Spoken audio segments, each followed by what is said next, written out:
And as we see, and as we know, only a 2-stroke lead in this. So that kind of makes things a little bit interesting, wrapping up their day here on the 18th hole, heading into tomorrow, as I'm sure Montgomery and Vincent are checking out the scores and saying, hey, let's get them a little bit closer to us heading into tomorrow. And, of course, you can go online to the Texas Duel website and see all of the results heading into tomorrow. So later this evening, check on there and see where everybody kind of stands, and then you'll be able to see exactly what tomorrow's going to look like as far as the championship round final day.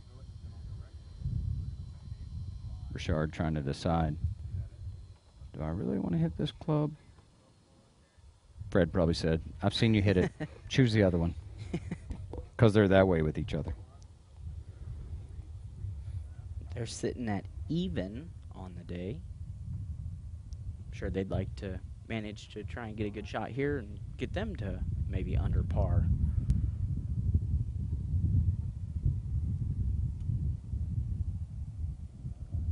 We've had a nice breeze really all day out here. So some of these guys have had to play with that. Richard with his swing, and he ate his Wheaties this morning because he's here on the backside. Backside of the green, back with the Texas Duel flags back here. So he's got a little work left. And Fred probably said, I told you to use the other club.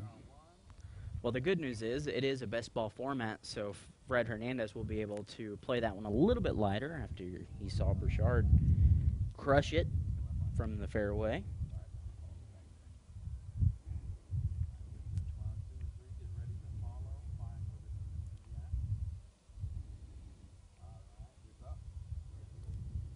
Really nice swing there from Fred, and that'll... Just didn't get it to stomp on the green. Not quite as far as Burchard. Playing a little cart golf. They're right there with each other. They do play a lot of golf together, so... But just off on that first fringe. We've seen that a lot today. We haven't seen a lot of balls stick on the green from guys. And they've been playing on that front side or the back side and getting a little bit of a roll, especially on that front side, just because of the wind and the slope there. But, you know, the way that hole sits kind of in the middle of the green, it's up on a ridge, and if you don't get it in the exact right spot or get lucky with a little bit of a divot maybe in the green, you're gonna roll a little bit. So now it'll be the third shot from the fairway for Jones and Shields.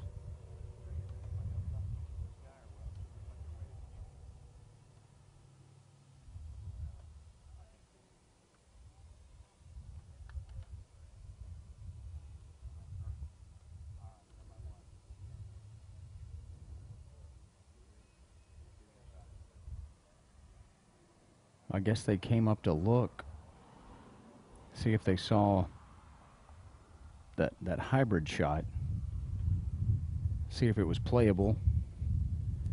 It looks like they're headed back down the cart path now to go back out to the ball that Richard and Hernandez are sitting by.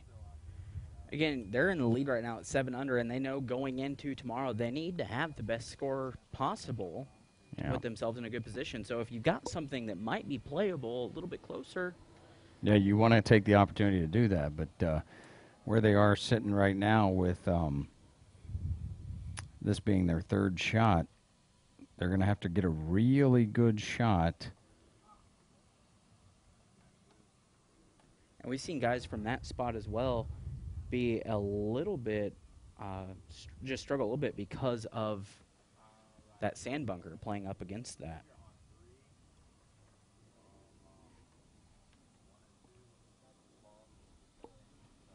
And we're just getting some news in here on our KLST News Facebook page right out of the newsroom. Police are on scene of a shooting in northeast San Angelo on North Schroeder and Spalding.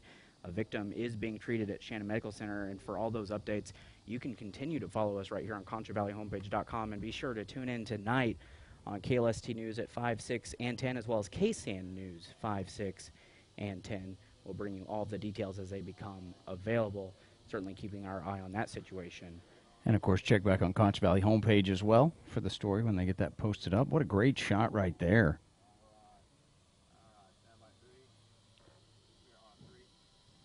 News certainly never stops, and guys back at the station working hard to keep you guys updated on everything happening here in the Concho Valley as we bring you coverage of the Texas Duel Championship here on ConchoValleyHomepage.com.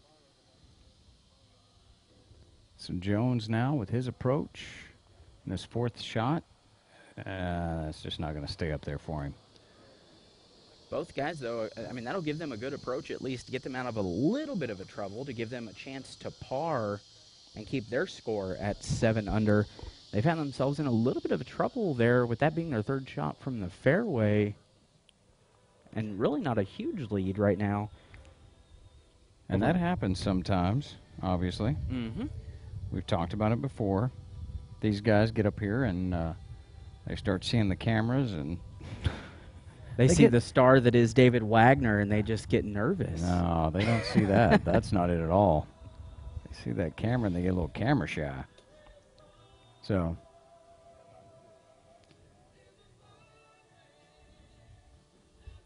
I wish Blake Burchard had a decent stereo in his golf cart so that we could hear that.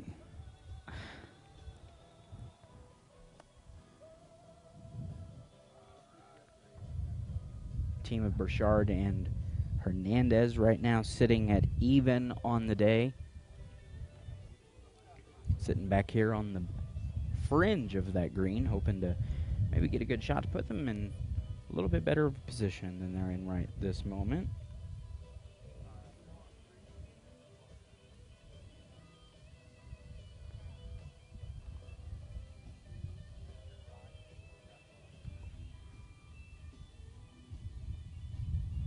And we want to just continue to remind you to check in on our ConchoValleyHomepage.com website as well as KLST News and KSAN News on Facebook, just to continue to bring you updated news and weather and sports. And be sure to stay here with us as we'll be bringing you coverage of the Texas Duel Championship. So we get a putt there from Fred Hernandez, trying to put his team in a little bit better of a position, and that's going to go there on the backside and or front side rather of the green, and luckily stopped for him. Yeah, we haven't seen many of those from this side when they go that far actually stop. Most of the time they roll off the front side of that green.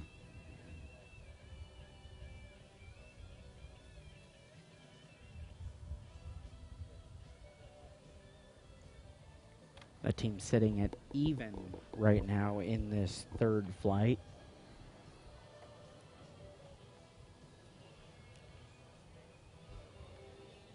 Burchard's going to go kind of take a look and see where maybe the green kind of works for him a little bit.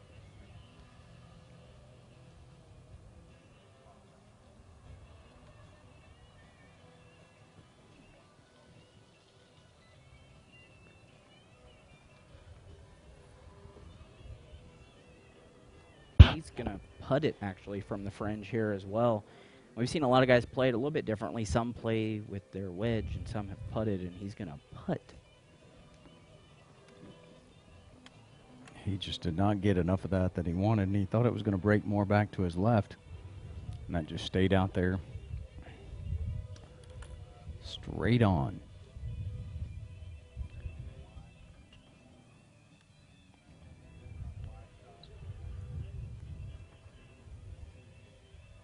Now Jones and Shields will take their crack at things.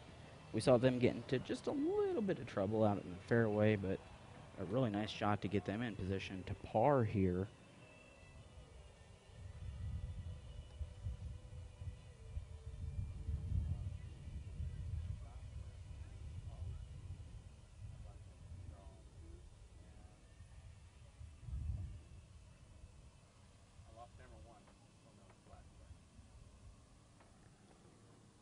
Just misses that just a couple inches the wrong way.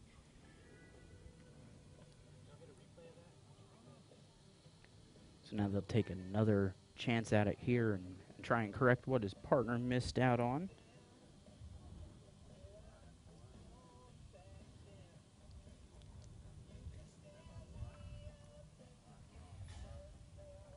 Jones now with his punt. Backs away. He saw something, so. Certainly would like to put this in to get par and stay at that 7 under for the day.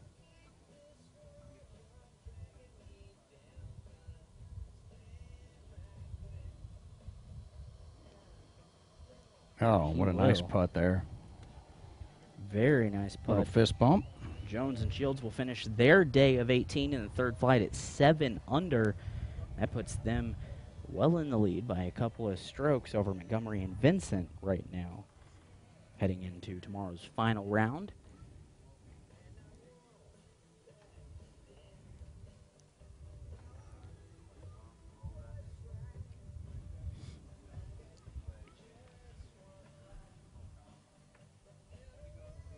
Burchard and Hernandez. We'll take a quick replay there of that putt by Jones and Shields, as you saw them sink it just a minute ago. And Hernandez making his as well right there. So that'll keep them at even on the day, heading into tomorrow's final round. And again, you know, today's scores, while they matter, they're not completely indicative of how tomorrow will go either.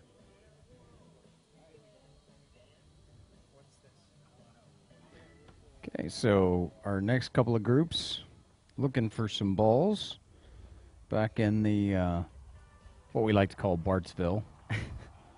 Our good friend Jeremy Bartz, who, when he plays out here, ends up over in those trees and along that tree line on the right side of the fairway a lot. We got the teams of Farmer and Parker sitting at 4 under. Allen and Antilly, who we saw last weekend in the qualifier, they're sitting at even on the day. As we get closer to wrapping up the third flight here at the Texas Duel Championship on ConchoValleyHomepage.com. Cody Adams alongside David Wagner bringing you all the action out here at the 18th hole of the first round. We appreciate everybody joining us, and this coverage is brought to you by Dreamscapes as well as AV Systems. Thanks for helping us out. Put us out here and enjoy a nice, beautiful day outside at Bentwood Country Club. We've had some people kind of, you know, the guys that finished up earlier in the earlier flights hanging around watching a little bit, some spectators coming out and checking out family and friends playing, and all those folks, you guys sitting at home putting up with me and David, and watching a little golf as well. Well, you know, it's nice to see, because a lot of the times those guys that are in the first and second flight, they have friends that maybe aren't as great a golfers as they are, and so they come back and support the guys that are in the third and fourth flights as well, or just come back to watch them play and give them their golf knowledge, their pointers. I always love when my friends tell me that. You really should have played it like this. Yeah, if I could, I would, okay? That's my brother to a T. If I could have made my 7-iron, put the ball on the green, I would have done it. Trust me. It's what I wanted to do with it. Playing golf with my brother usually ends in a fist fight. Really? Yeah, we're only a year and a half apart. Best friends growing up, but a little competitive as well. Anytime I get to go back to Indiana, we usually play at least 9, and it usually ends. And that's where the fight begins, about the tournament? Yeah, usually. Unless I take the 4-year-old, and then we keep it tame. You know, you got to be a good example for the kids out there. 58 teams playing today. I know, it's impressive. And it's been a lot of fun and a lot of good golf, too.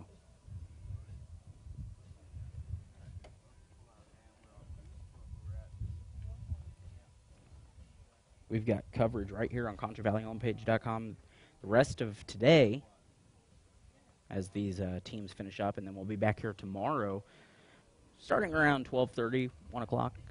Come 12:30, just to be safe. Yes.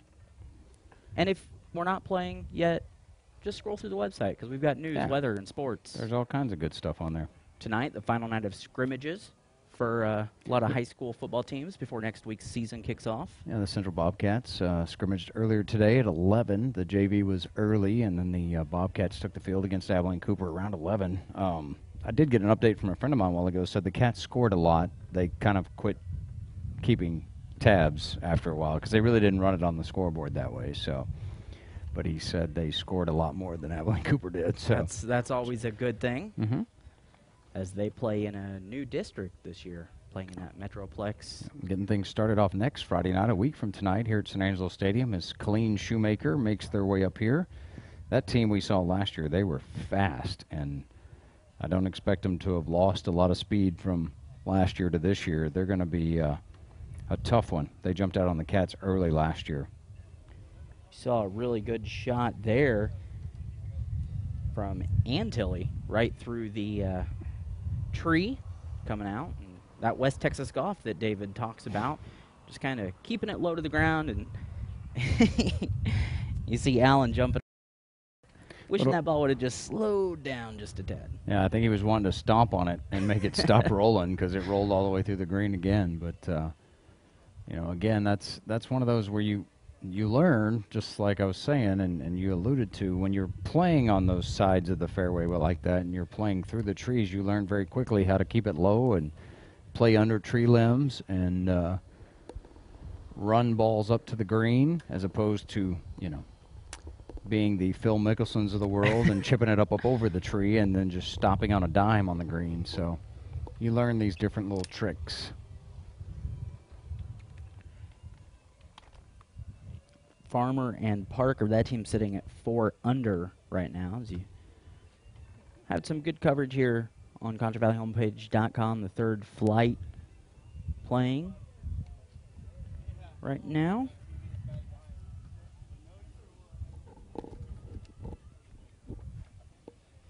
Allen and Antilly sitting at even.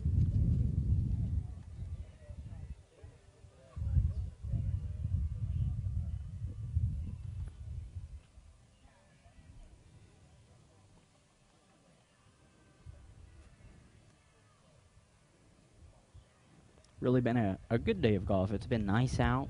Nice little breeze keeping people cool. And everyone really playing pretty good golf, trying to take home some money. Makes it a little bit easier at home to get away with playing golf a couple days in a row if you're bringing home a little bit of money. Now over just off that front bunker side of the green, coming out of that thicker grass.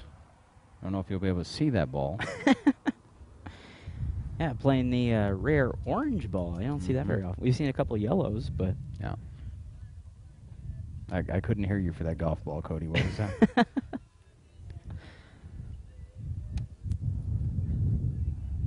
It's tough coming out of that where they are. It's almost like you want to hit the side of the hill where the bunker is to slow your ball down a little bit, or you're going to have to really get it up high so it lands softly on the green so it doesn't roll as far as his did. And you still have the front side and the back side of the green to deal with, and ending up on those slopes. It's a tough spot to be in, for sure. That's that, you know, just you really want to flop that ball, get it up high and have a little backspin on it so that when it does hit the green, it just kind of sticks. But it's tough coming out of that grass. That's a really nice shot, though, to set them up. I'm sure he wanted it a little more to his right, because if he had it more to his right, he had the right idea. Got it up high and let it drop softly down, but left him with a very makeable putt from there. It's Antilly with a quick little pitch. He was ready to go. I like that. Move right along. That's right.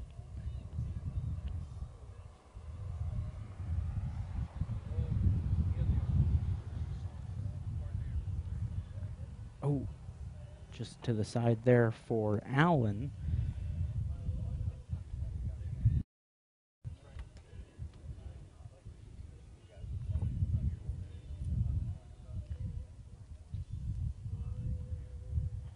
Parker will set up that orange ball.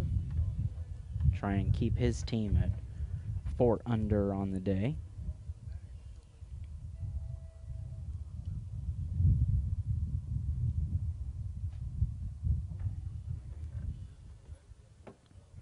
Sporting the all pink today. I was trying to decide if that was an orange ball or if it was supposed to be a bright pink one to match his outfit. You know, that's a good question now. Really good putt, but just left it a little short. Takes a real man to wear that much pink. I think I've seen Cody Brown, our assistant news director, with that much pink on before. He does like to wear that pink shirt and pink tie. And yeah, he does pink on pink on pink. Mm-hmm. Which we'll see him here in a little bit, as he did qualify in his flight. Him and his dad.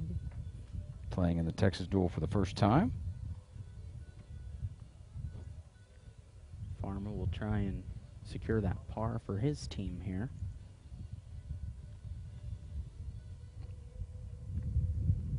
And he'll put it just really about the same spot that his teammate did.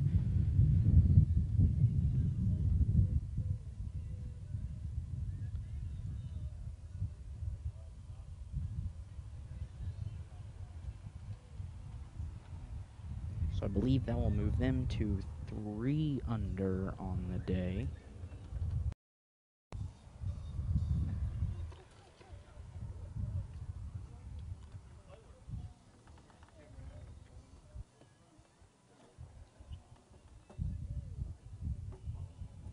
And that putt is good right there. So a good day of golf for those guys. They'll wrap up today and finish up round 2 tomorrow. Handshaking all around as we head on to our next group waiting out in the fairway. Here in the third flight, we've got Springer and Underwood sitting at 5 under, along with Gomez and Gongora at 3 under here in the third flight.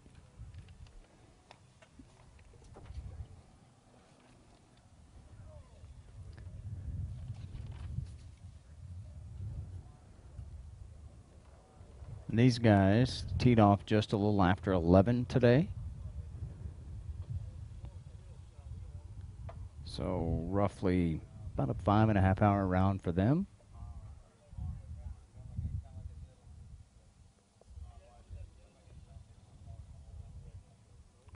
And we've got a lot of these teams bunched kind of in that 3 to 6 range. So it's going to be a really, really fun day tomorrow. And not just in the third flight. The first flight has a pretty good bunching as well. The second flight, when we wrap up this third flight, we'll go through a real quick recap of the leaders in the first 3 flights before we start the fourth flight.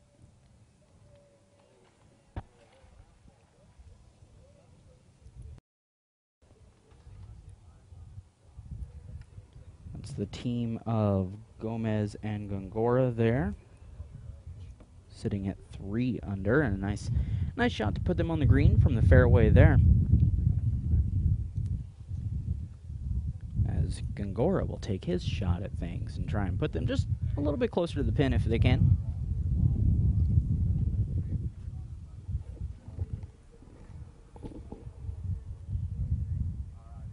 He'll get up and under that one and won't love it,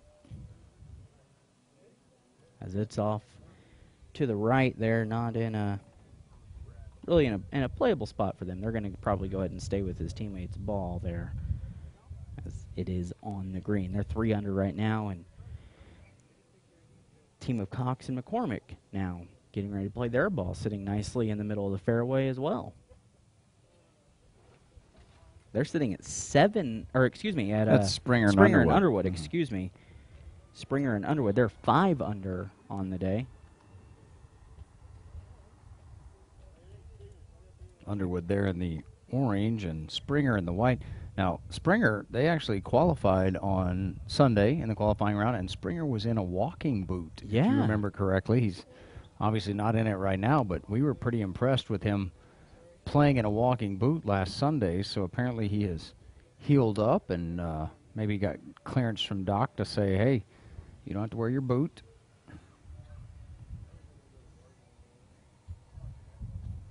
And obviously it's helping his golf swing a little bit too, so as he finds a nice little spot on. And that's one of those rare instances today where the ball has just stuck on the green. I think it's these colored balls, David. That I know. Someone went to putt-putt and stole a bunch of them, apparently. So I think I'm dating myself. I don't know if anybody knows what putt-putt is anymore. I don't. Is that something people still play or do? Because there used to be an actual putt-putt golf course. A nice kick off of the hill there to put them in a really good spot right there by Underwood. Sometimes it's better to be lucky than good. You know? That's always my motto when I'm playing golf. They'll certainly take that. That'll put them in a really good spot for a birdie to allow them to maybe get to 6 under if they can sink it from there.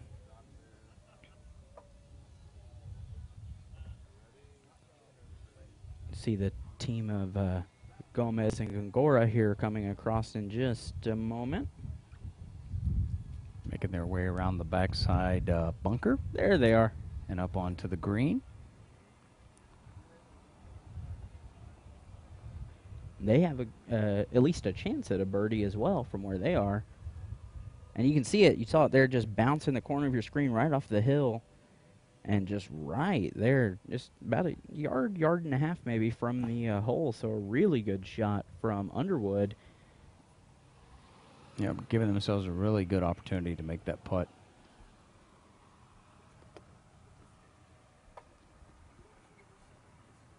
So that's Gomez there in the red shirt, taking a look at his ball from as they take the flag.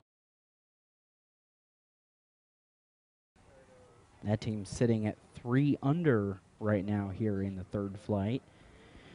2 strokes behind their counterparts of Springer and Underwood, who also have a chance at a birdie. So both of these teams with a chance to really improve their score on the final hole of the first day of action heading into tomorrow. And a 2-day tournament, this is, the championships. So all the marbles tomorrow, as they would say. That's where you get the big check. That's right. The Happy Gilmore check. That's right. Bring the truck so you can fit it in. Oh, just to the left there from where he's standing. Gomez just missed it by a hair. Gongora will take a shot at it for his team and try and improve on the line that his partner had there. So good job by these guys playing team golf, trying to figure it out for each other as they get ready to make another putt here, hopefully.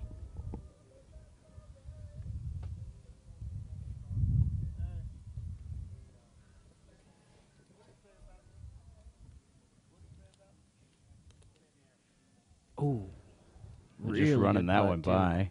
Yeah, Blake Burchard's down here talking by the booth. He's wanted to find out what somebody was telling us about him and who his favorite golfer is. Something about Bubba Crunk being your favorite golfer. So, don't throw things at me, Blake. Don't throw things at me. So, don't shoot the messenger. Yeah, I was just told.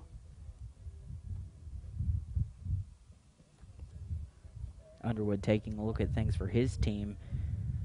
They're sitting at 5 under with a chance to get it to 6 under heading into tomorrow.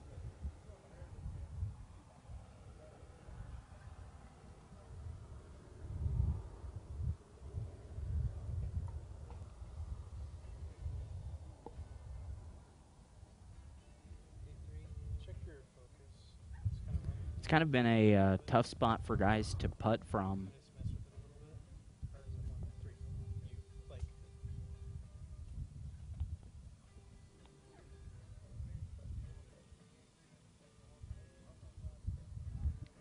Just pushed it over there. He's looking back at it like, I know that was supposed to not go that way. Springer will get another crack at it for his team and try and improve their score. Sporting that strong mustache. Mm-hmm. It's almost a Magnum PI stash he's got going. Oh, he did the same thing his partner did, just maybe not quite as hard. They'll par, though. That'll keep them at 5 under on the day. So a good score heading into tomorrow for the team of Springer and Underwood.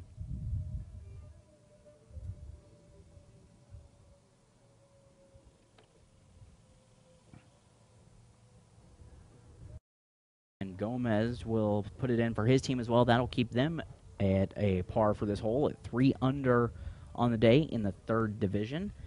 They'll play again tomorrow.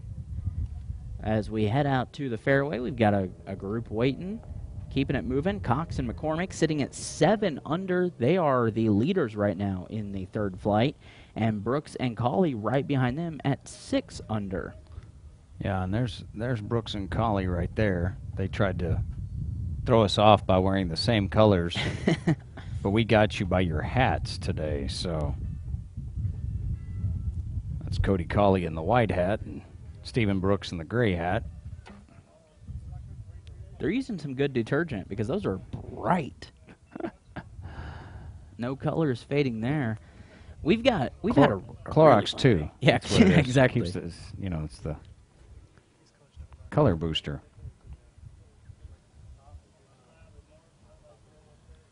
.58 teams playing here at the Texas Duel Championship here on ConchoValleyHomepage.com, brought to you by Dreamscapes and AV Systems. I'm Cody Adams alongside David Wagner, bringing you coverage all day, today and tomorrow, as we get some people some money playing a little golf at the Bentwood Country Club here on the 18th hole. It's a beautiful day. Grass is green, sun is out, birds are chirping, David's being quiet. Oh, did you want me to say something? No, not at all. That's actually, that was what I was saying. Oh. It's nice a little bit. Okay. Feel the breeze. Do you want me to just go? Is that you're just done with me? Please don't. Okay. No, we've still got a lot of coverage here on Concho Valley Home. I think people would get very sick of just my voice very quickly.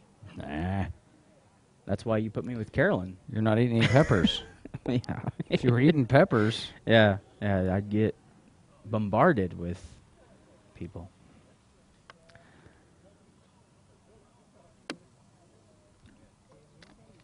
So these guys coming in, obviously, in the 3rd flight. And these higher flight guys sometimes scrambling to find their ball, which is what we seem to be doing here. So even in a best ball format, you want to find the best opportunity to hopefully make a good score on the hole. And so they're trying to decide which position to play from. It looks like these guys have decided to play over by our camera guy, not too far behind the tree that he's currently hiding behind, as I would too, just for safety's sake. We've had a few guys play from almost that exact spot today, actually, and it's proven to be a little bit difficult because of the way those trees are lined up and because you have to play, if you're trying to get to the green, between the 2 sand bunkers. And if nothing else, that can just be mentally kind of intimidating at times, thinking, well, I can't play it too far to the right or too far to the left. And we've seen guys leave it a little bit short at times, worried about that. Yeah, in that position, we've talked about it a couple of times today. It's one of those that you're behind a tree. So do you go over it? Do you try to go through the tree? Do you punch it under it? It's just trying to make that decision. We've seen a little bit of all of those as well. I mean, we've seen guys go through, over, and under, and it's worked at times, and it hasn't worked at other times today. Which describes my golf game to a T. Yeah. Giving our camera guy a little bit of a warning there. Hey, scoot over, because this is coming your way. Yeah. You might want to move that chair. Jackson there on camera. He's a tall target, so they'd have to go over him, stay under the tree. That would make things really difficult. Jackson, I'd stay behind that tree, buddy. Make sure the camera's behind it as well. Can't afford that.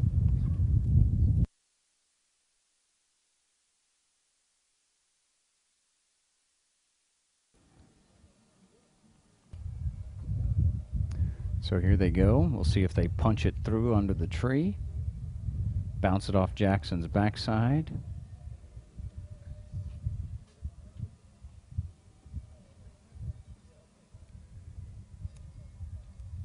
And he did put it right behind Jackson, didn't he? Curled right around that tree. Unfortunately for him, it looked like it curled a little too much and went into that front side bunker. Unless that rake saved it, it might have bounced. Wouldn't that be nice for them? Certainly hoping his teammate gives him a little bit better of a position here to play from.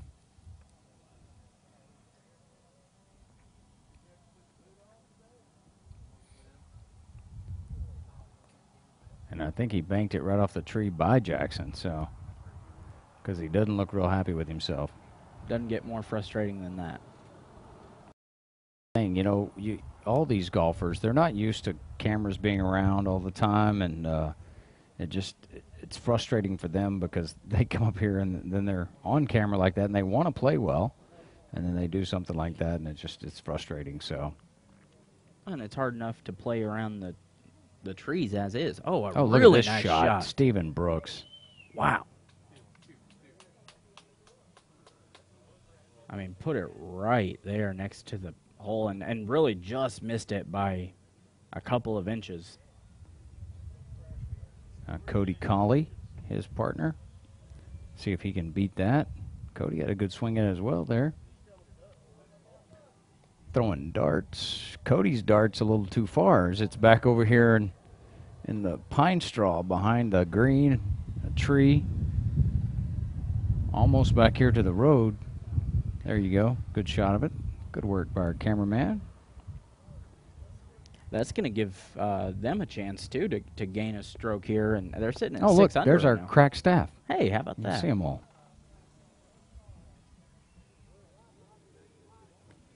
So a chance to move to 7 under from that spot. That would put them in a tie for first place in this third flight. Right now, Cox and McCormick sitting at 7 under, along with Jones and Shields at 7 under in this third flight. So we have potential for, depending on how this hole plays out, a 3-way tie heading into tomorrow in the third flight. Which will make for a lot of tense riding in the golf cart from those guys. Yeah, there's only one way to loosen those tensions. It involves an aluminum can. Yes.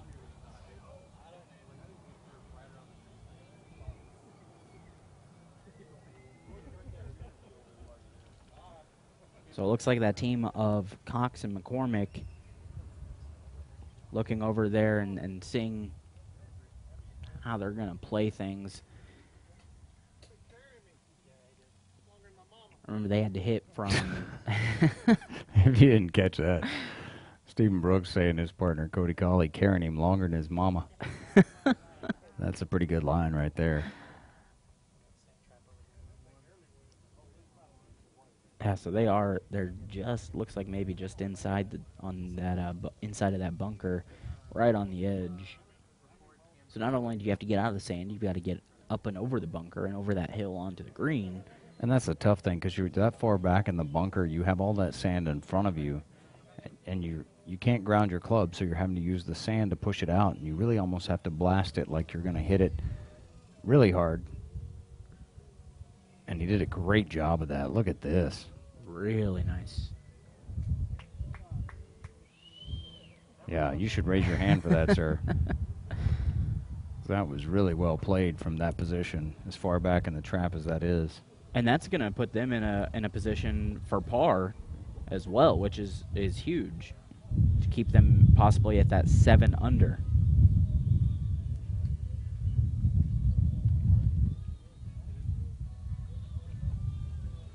So his partner, now here's a replay out of the bunker, and look at this, just lands it softly on the grass there. Up and again, really from where that's sitting in the back side of that bunker, that's just a great shot. You can see here from this angle how much sand and bunker they have in front of them, and that lip as well. And trust me, it looks a lot further when you're down there playing out of it. Yeah, when you're in the actual sand.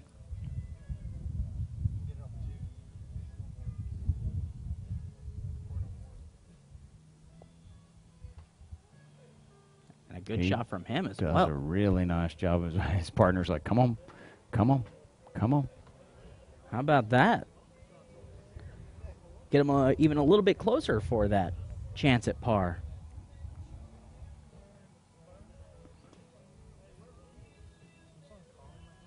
Right now, Cox and McCormick sitting at 7 under. That's in a tie for first place. And Brooks and Cauley sitting at 6 under with a chance to get a birdie here and move them to 7. There's that shot out of the sand. Very, very good shot. Get them in a good position for that squad.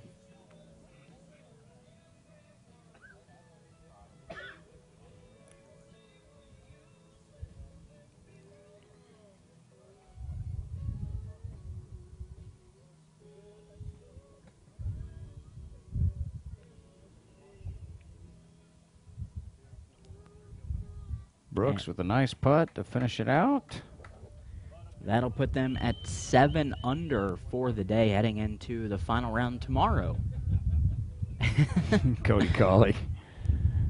Turn around to all the other folks that are gathering down here below our booth, giving these guys a hard time. Now this turns into a big putt for Cox and McCormick. They're at 7 under right now and a high in this third flight.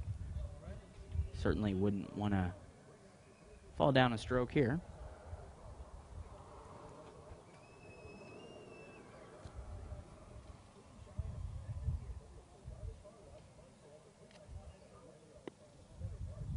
They'll get a couple chances at it here in scramble format. Him and his partner both take a swing and try and finish this day out.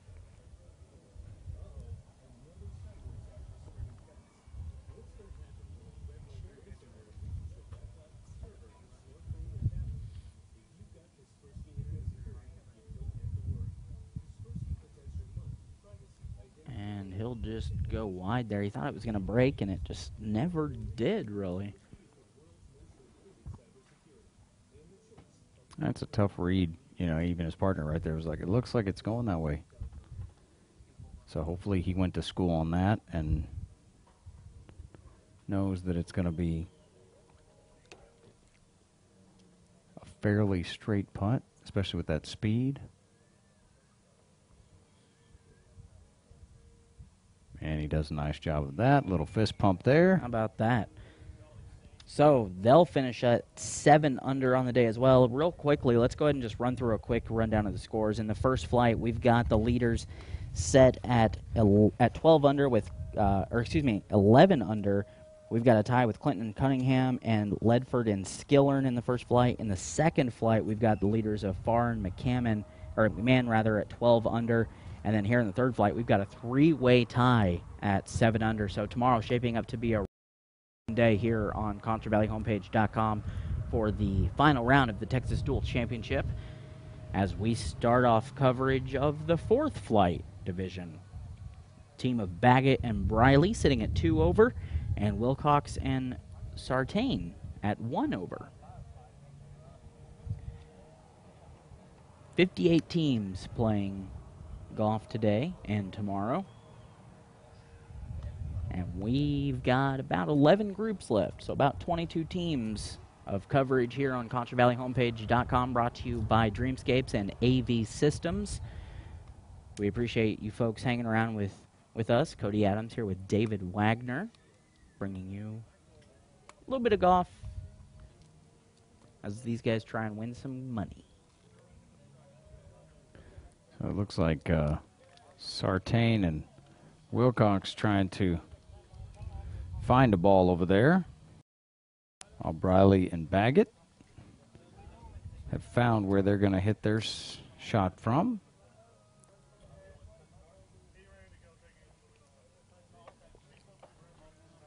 Hanging out in the shade, being smart. It's a good place to be. That's where we are. Yeah, we actually have a really nice little perch here. With the breeze and... We're not no dummies. Well, let's say our crack engineering staff are not dummies because they are the ones who put us up here. We would have been dummies. We would not have done it this well. Like, no, we should be down here where we can see the action better.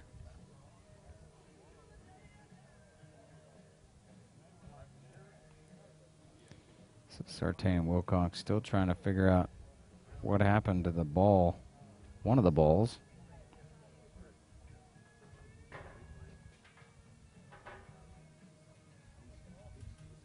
And it gets a little bit harder sometimes. At this point in the day when the sun's really shining down, sometimes it can be hard to kind of see where your ball played, obviously, when you're looking out up into the sky and seeing where that ball lands. And we got a few people helping them look around and see if they can find it. And that grass gets kind of thick in a couple places, so.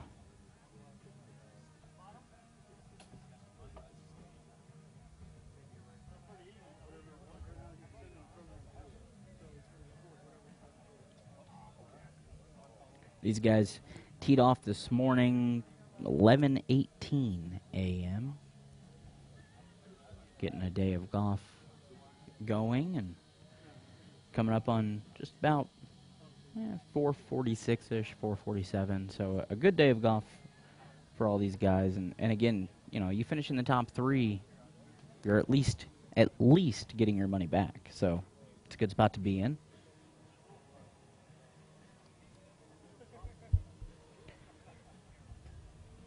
We've got 4 groups here in this 4th flight, so 8 teams trying to win some money in the 4th flight.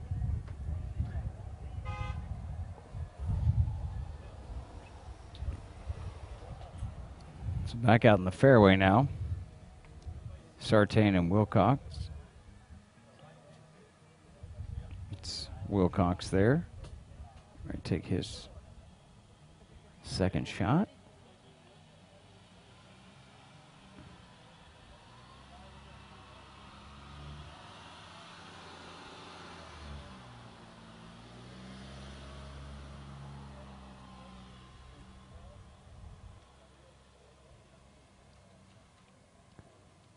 It's the worm burner variety.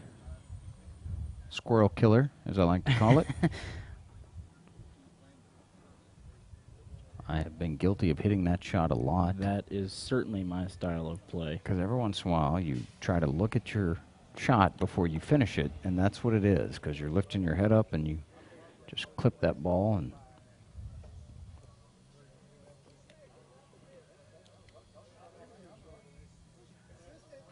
Sartain now.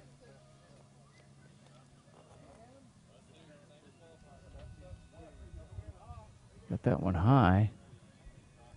And it drops down on the green, but it's going to roll off just onto the fringe right there, but still a nice shot by Carey.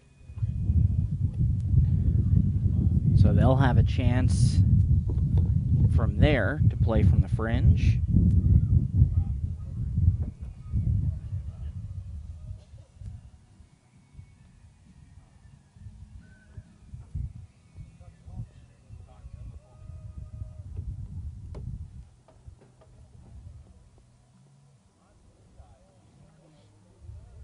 And we've seen a lot of guys actually putt from the fringe today rather than, play that short game as a nice ball put onto the green there. Yeah, that's Baggett's shot.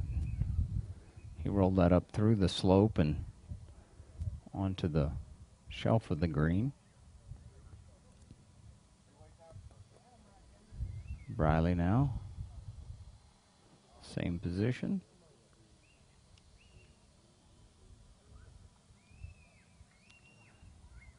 He took that short backswing and then came through pretty quickly. And that slope we've talked about, it will keep rolling. It is not forgiving at all to these balls today. He's walking back to his cart and he doesn't even know that it's going to roll all the way down to the front side. He still doesn't know. And it's continuing to pick up speed, and it just keeps on going. That's one where you're much happier as you sit down in the cart, and then you get up here and go, whoa, wait a second. What happened to the ball? Look, he's pointing at it as he's trying to. He's like, look at that. It rolled all the way back down there.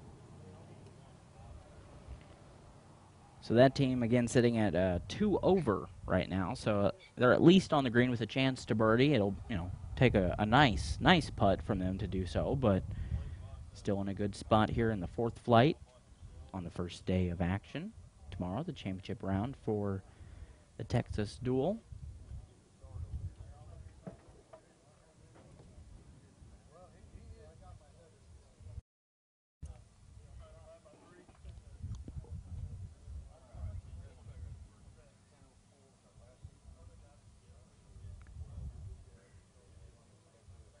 Starting to warm up just a little bit compared to where it was obviously this morning when things got underway for a lot of these guys. And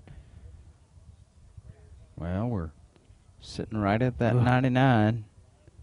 Hadn't quite made it to that. Don't want to say it because you know if you do, it's going to show up. Well, the weather guys will count it too, even if it just flashes Oh, up there yeah. for a second. So. Yeah. If it reports at the National Weather Service that it goes to the...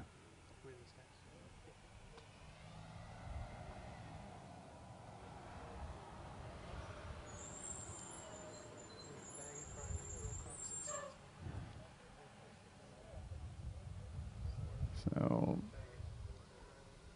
Baggett doing a little repair on the green, getting some stuff out of the way. Kerry Sartain on the backside over here. His partner, Mr. Wilcox, taking a look at their putt from the fringe.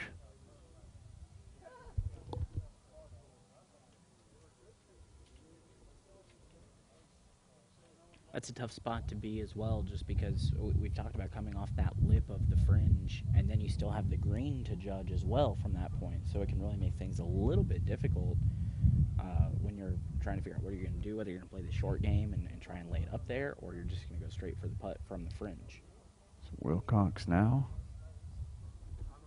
coming out of that fringe.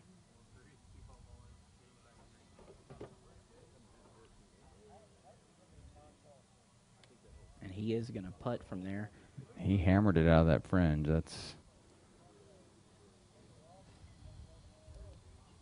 He hit that a lot harder than I think he wanted to.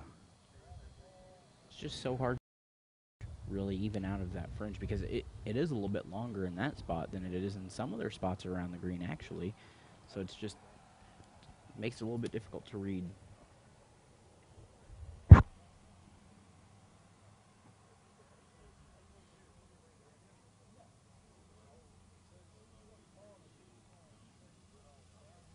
Sartain now.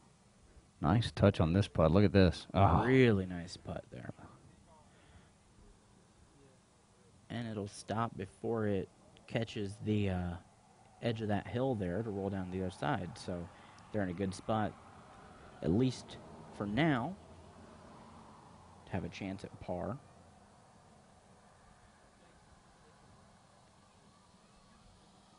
Baggett and Briley will have a chance for an opportunity to help their score out here.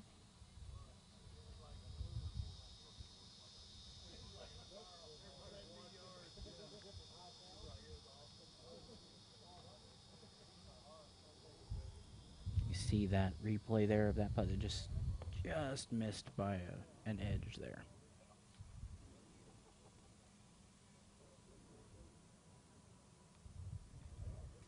Had a good speed on that one. Yep, just rolled it by on that right side. Turned to his partner and said, "Don't hit it there."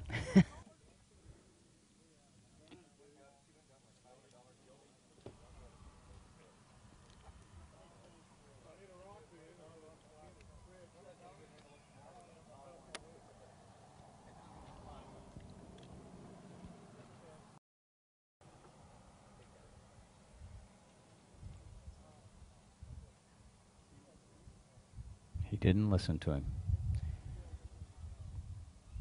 because he followed him almost exactly in the same line. And that's hard to do sometimes. You see your partner putt that and you follow that line just with your eyes, and then when you get over yours and you putt it and you're like, well, that went exactly where his was. And I told myself not to hit it there.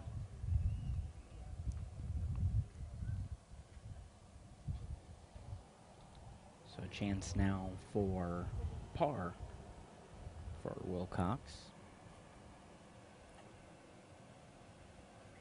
And didn't put quite enough on it. He'll leave it up to his partner, Mr. Sartain,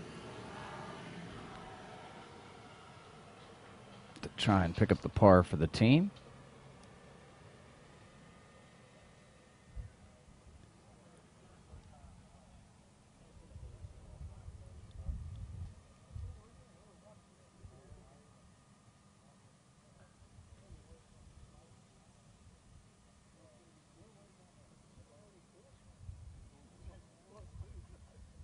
Oh, that's a tough one.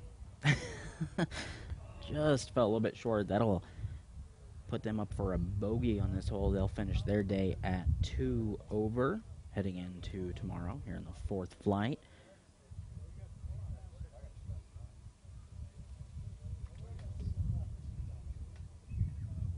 And that will be Baggett and Briley, so they'll finish theirs at 2 over on the day as well. Those two teams tied up after day one, heading into the final round tomorrow.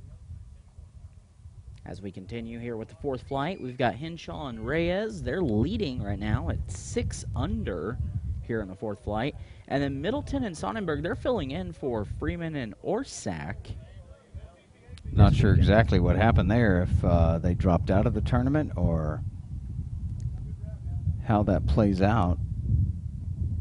We have to try and get one of the Texas Duel guys to let us know exactly what happened there. Either way, as it stands now, they've got a chance, and they're playing, and they're up. They've got a +3 today.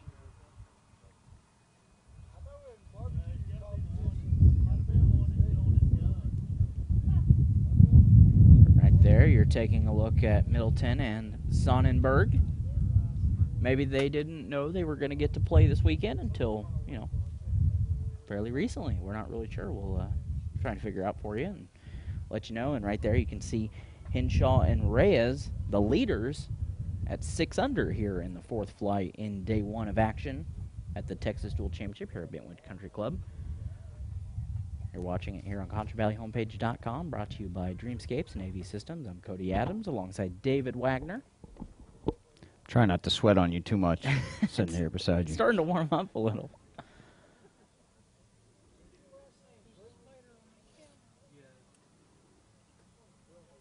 That one checked up just in the grass in front of the front side bunker.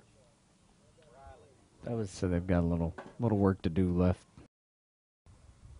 Work left to do. Sonnenberg going up and over the tree on that one there. His partner Middleton trying to figure out maybe what he's going to do now after watching his buddy go. Not really sure which club he wants. Henshaw and Reyes waiting over along the other side of the fairway, just across the way, as they kind of look and say, all right, what are we going to do here? How are we going to go up over the trees? Or are we going to go and try and go under them or through them? Or what do we want to do? The best part is it's best ball format, so one can do one and the other can do the other.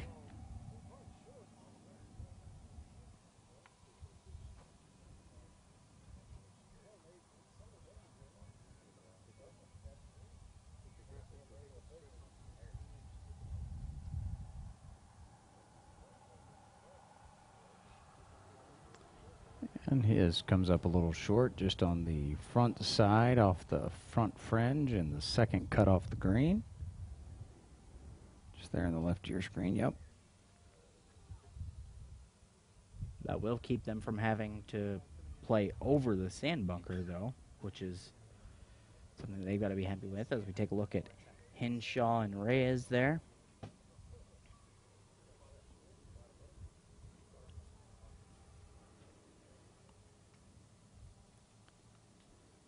We saw Henshaw take a swing at it, and that one came up a little bit shorter than he was hoping as he tried to go through the trees. So Reyes may try and do something a little bit different here to help his partner out.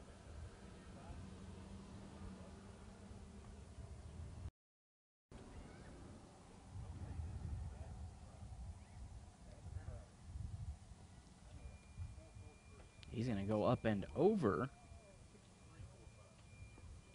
And very nicely done down on the front side of the green, but soft landing. So they'll be putting from there. Long putt, tough putt, but at least you're putting, right? That's right. That's always the big part. They'll have a chance for a birdie from that spot on the green. Give them a couple of chances to at least par and try and keep their score at 6 under or better. Middleton and Sonnenberg Just a reminder, they're replacing Freeman and Orsak here in this fourth flight today. They're shooting a 3 over and playing just on the fringe there outside. We've seen a couple of people putt from that spot. We've seen a lot more play with a wedge, so it'd be interesting to, see what they decide to do. Just depends, whether you like to putt or you like to play with your wedge, or if you're like me and not good with either one, doesn't really matter. Use the shovel. Yeah. Pull the shovel out of your bag. Do the old foot putter. Give it a nice little kick. Foot wedge. Yeah, that's right. Foot wedge is what I like to call that thing. That particular club. Mine gets a lot more use than the guys I'm playing with would probably like, but.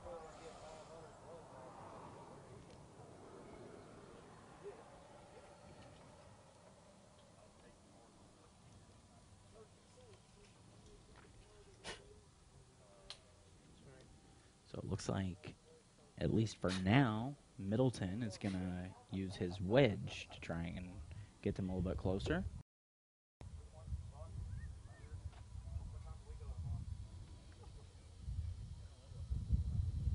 Just didn't get the release he wanted to get it up the hill. Again, that's tough, as you're chipping out that grass. With most of those loft wedges or sand wedges, they grab the ball and put that backspin on it, so when it does land, it's not going to kick forward and release. So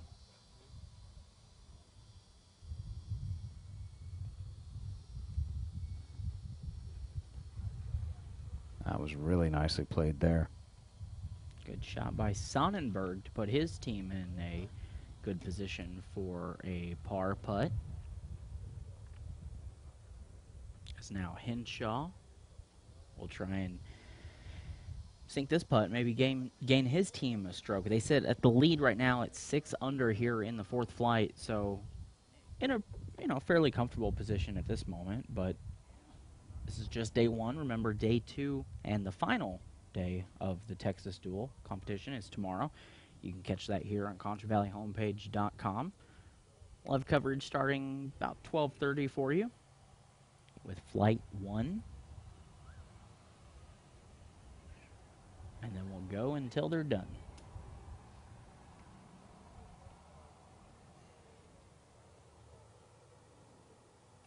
It's a tough spot to be putting from for Henshaw and Reyes. And the slope of that green.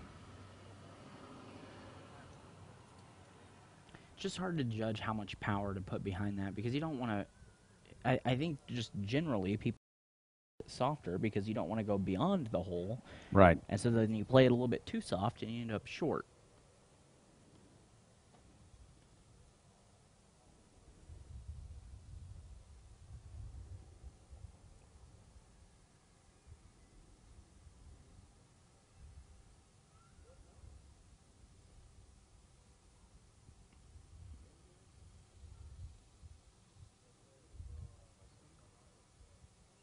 Good look from Reyes there. Right speed. Just the line was off just a little bit. That'll make a really nice, easy putt for par for them. Which is okay when you're in the lead. Yeah, you always take par when you have the lead.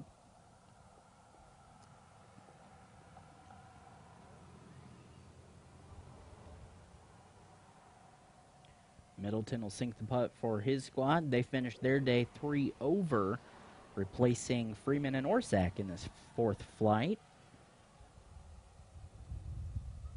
And Henshaw will make the putt for his squad to finish their day at 6 under as the leaders in that fourth flight division right now.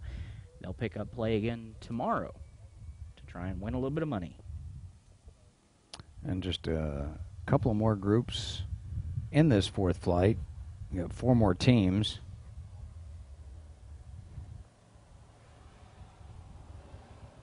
As the teams of Estrada and Fitchett, they're 2 under right now. They make their way up. And Noble and Widener 1 over in the fourth flight.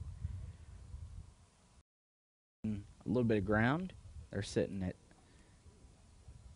about third place right now in that group, so in that division, rather.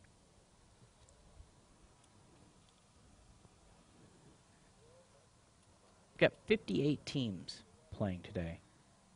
And it looks like, I guess that's Fitchett and Estrada that went to the right side, and Widener and Noble are down the left. So it's funny sometimes just to watch teams how they play differently. I mean, a lot of the times the longer drive will be one of the other partners, and so obviously one of them more of a hooker and one of them more of a slicer. So, and that's the way. This is a best ball competition scramble format. So, if you have a guy who likes to crush it, he can do that.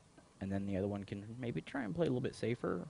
And then you look right here. Maybe they're just on it looks like a Widener and Noble may be on the left side of the fairway looking for shade, if that is their ball out in the fairway. It is 99, so shade is always good. No. Sheep in the pasture looking for some shade.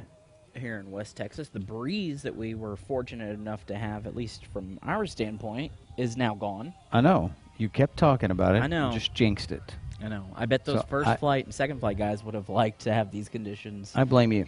Yeah, it's not the first time, and it won't be the last, I'm sure. You're watching the Texas Duel here on ConchoValleyHomepage.com. That's a really nice there from Fitchett and Estrada. Ooh.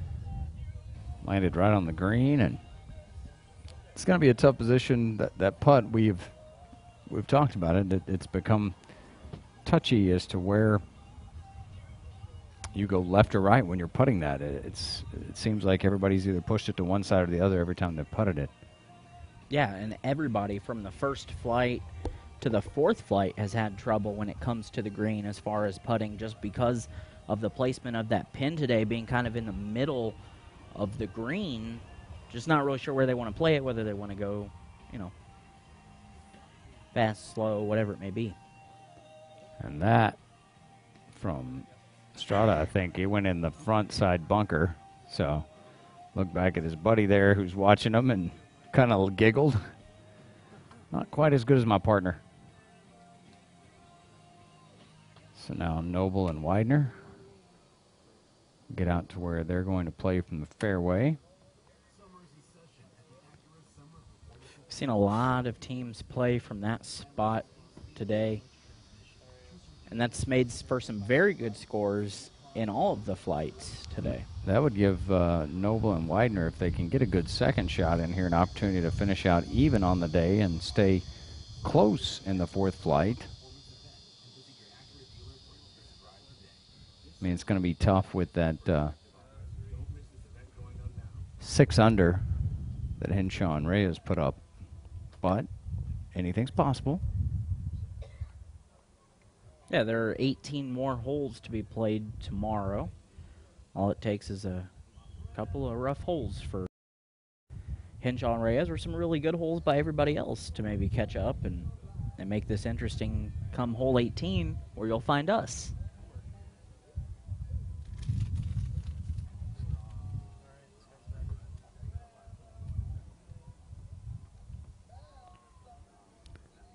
Widener watching it. He hit it a mile high, it looked like. And it was a little over and on the back side in the pine straw back by this big tree on the back left side of the fairway. Give a little encouragement to his partner Noble here and say, hey, don't do that. Yeah, carry me, please. Carry me up here. Reagan. He lands it on the green softly on the backside. Going to be a better position for him, even though it's going to get just to the fringe. Not an easy spot to be in by any means, but certainly better than where they were. I'm sure they would have liked to have put themselves in a much better position, though, as you said, to maybe gain that stroke and get to even on the day. It's going to be really tough from that spot to do that. But yeah, to make that birdie from there will be tough, but makeable. And it would give us an opportunity to show a little replay, which would be nice. Yeah, we like to use our replay when we get the opportunity.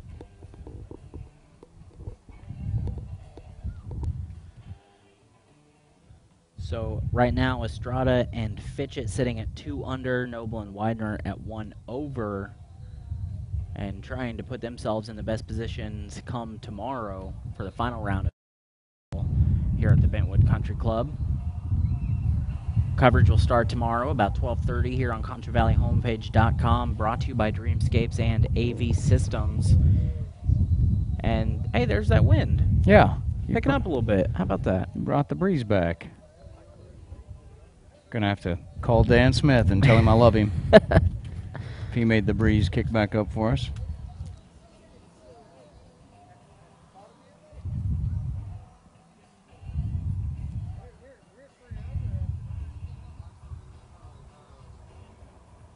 It's been a good day of golf out here at the Bentwood Country Club. Sure. Everybody's been having a good time. Maybe not everybody. Most of everyone. Yeah. Some people have been having a good time. Some people have been having a better time than they should.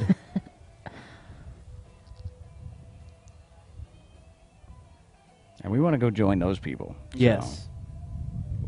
So, speaking of those people, I think I see Kevin Collins. His truck making a way across here, so.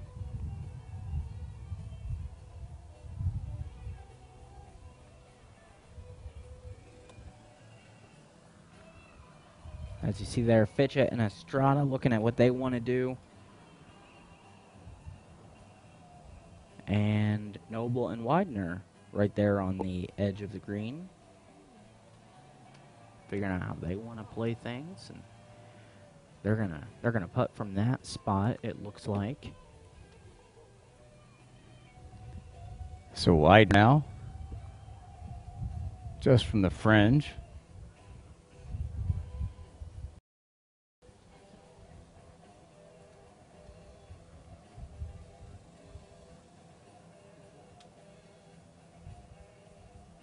Pretty good roll at it, but a little too much because it's going to catch that slope, but not enough maybe to roll down.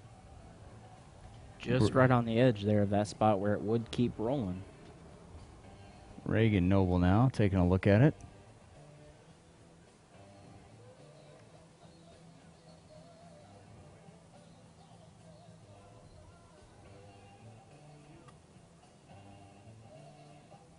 Reagan had the right idea, not giving it quite as much as Widener did, but left it just a little short there.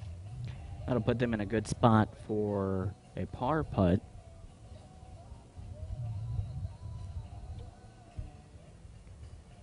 As Fitchett and Estrada, they're going to putt from the fringe as well. Excuse me, on the green. Yeah, they made that great shot from the right side of the fairway over on that fence line. Put them in a good opportunity for a birdie.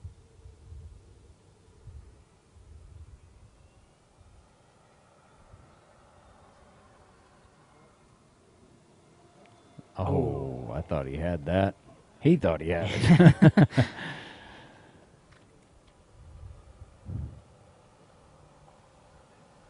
We've seen a little bit of magic from the colored balls today, so we'll see if maybe Mr. Fitch have a little bit of that same magic that the others have had. Yep. Wouldn't that be something?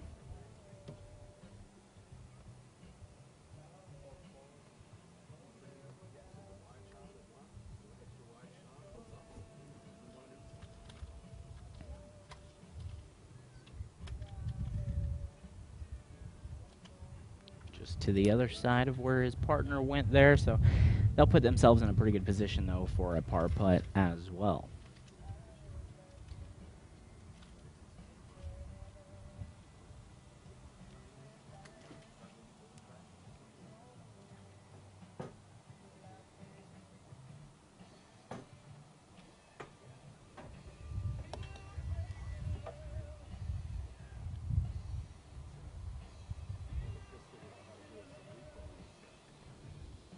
And there's a good par putt to finish out their day.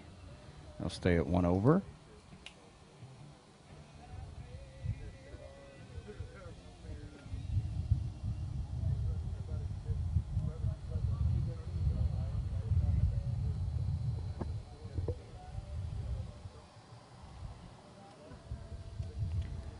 And Fitchett and Estrada will par that as well, so they'll finish 2 under on the day, 4 strokes behind the leader in the fourth flight division. Henshaw and Reyes, they're sitting at 6 under, as we have one more group here in the fourth flight.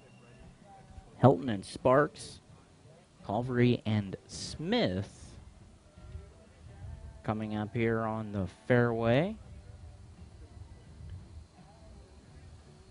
Then we're in the home stretch into our fifth flight, at least for our coverage today.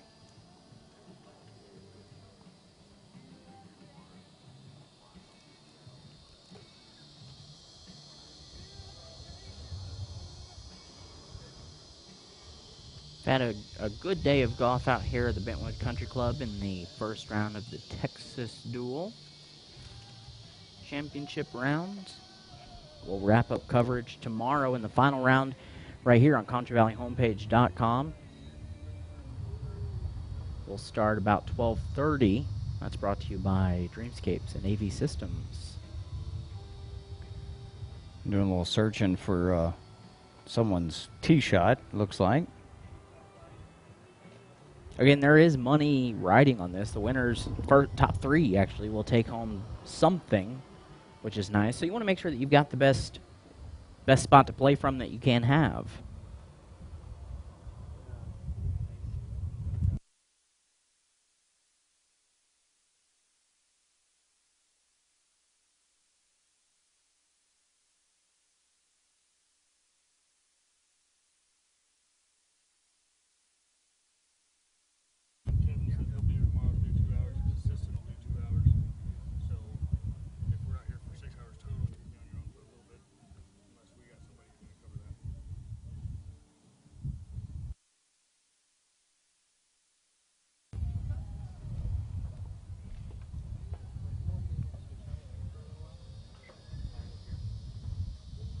.58 teams playing today and tomorrow out of Bentwood Country Club, and it's been a lot of fun.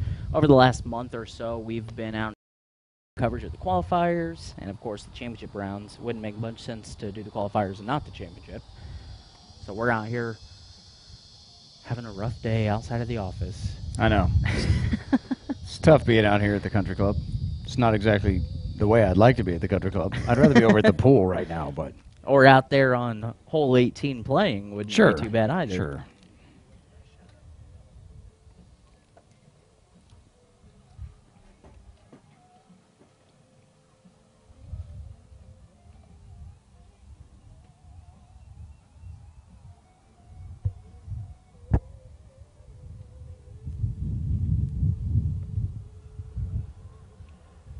Wind picking up just a little bit. You can hear it coming across our mics there. That's proved to be a little bit difficult for some of the guys, just because the way it's been blowing, it's blowing across that green into a lot of their faces, and it's moved the ball a little bit on those shots from the fairway. Just, you know, maybe you wanted to go left with it and it pushes you a little bit right, or you thought you were going a little bit stronger than you actually were and the wind catches your ball or whatever it may be. So we've seen that happen. But we've still had some really good scores today, and not just in the first couple of flights. We've had good scores in every flight. Right now, in the fourth flight, the leader is 6 under. That's Henshaw and Reyes. Got a 3-way tie in the third flight at 7 under. Got a 12 under in the second flight. And a couple of 11 unders in the first flight. So setting up for a really fun day tomorrow in the final 18.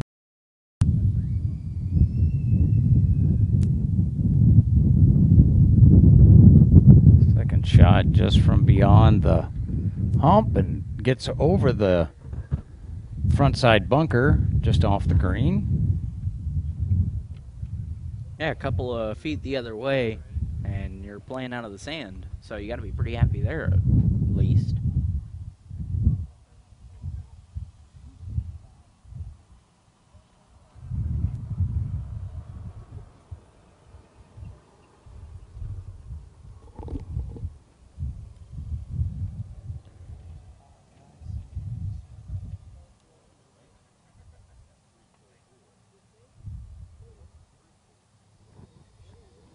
That's Martin right there. Yes, Martin there in the white. They're even through today. And I'm wondering if they're a make good team, or if we have already. Have we skipped through? Did we skip through? Because. Well, it's a good question. Because I know that was Clay Weeding that hit that first shot, the one that just came over the front side of the bunker. And that is Cody Brown, because he's my assistant news director. Well, how about that? I know him very well, so that is him. So we are to Brown and Brown and Martin and Weeding. So we're not sure what happened with Helton and Sparks and Colvery and Smith. The whole, like, 10 minutes not making fun of Cody Brown. I know. But you can now after that shot, apparently, because he's not happy with it, and it's way over here to the right, so by the cart path. Let's see if his dad will pick him up. They were one of just a few teams in their flight last week in that qualifier. So they were, I know, pretty excited to get to play, and Carey will hit a nice little shot there. I think he thinks he likes it, How and about he's that? really going to like it. Cody, I would give your dad a high five. Yeah.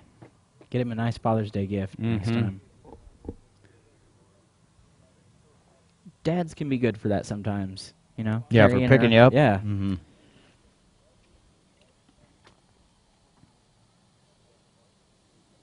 You know, Cody will try and claim that, though. Yeah.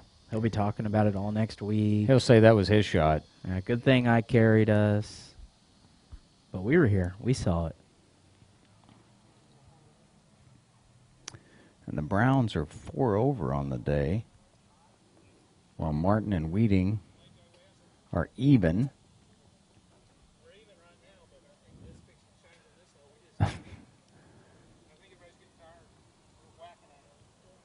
Here, Martin, as he's walking up, he said, they're getting tired. We're whacking at it. Sounds like my golf game. Yeah, I start Except on that's on the first hole. Yeah, I'm tired. Exactly. And I'm just going to take a whack at it, so. They're not in a bad spot, though. They're, I mean, in a chance to... No, they have a decent run at it. There are 4 groups here in this, assuming they're all playing. And we're in the home stretch here on ConchoValleyHomepage.com. Just about 6, 7 more groups to play through here. We may actually get finished before dark. How about that? In time for David to buy me dinner. Maybe if you're really nice. You missed out on the Chicken Fried Friday. I They know. did the Chicken Fried Buffet at the grill inside the clubhouse on Fridays here. Chicken fried chicken or chicken fried steak. You know, funny story about that. My boss, Me? yes, Oh. said, "Hey, how about 11:30?" I was here. But you were eating. I was. We had brats, Doritos. See, you were already eating. I was doing just fine. Because I had to go into the office before I came out here, so, Mhm. you know. Martin and Weeding right there. Clay Weeding, I could tell you many a stories. Former San Angelo police officer. I won't, because the I'm sure. stories I have with Clay are classified. I'm sure he appreciates you not telling those.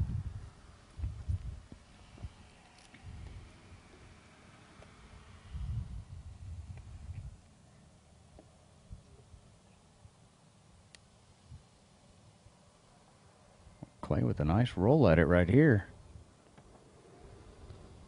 That'll put them in a nice little spot there for a chance at par to keep them even on the day, unless Mr. Weeding can maybe help him out.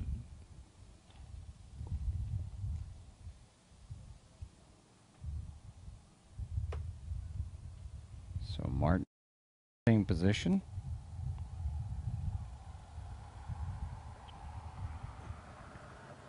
And he stayed up. So more than likely,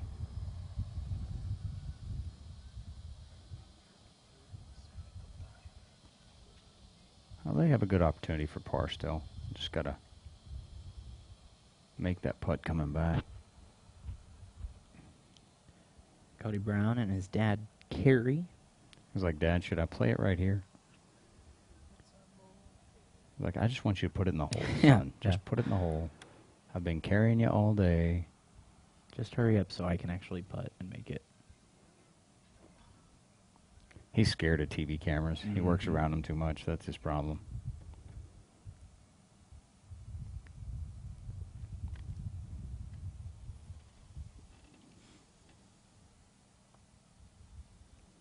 So Kerry will get a look at it now.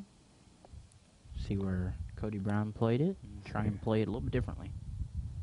See if they can get a stroke back here on this final hole, their first day of this 2-day championships.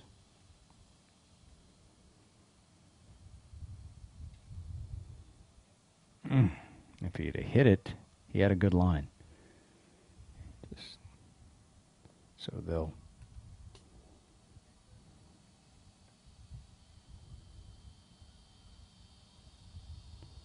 just to mark it and finish it out.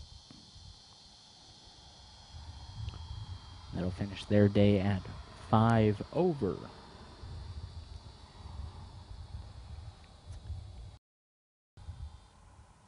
Clay Weeding now. Coming back with the hopefully finishing putt for them.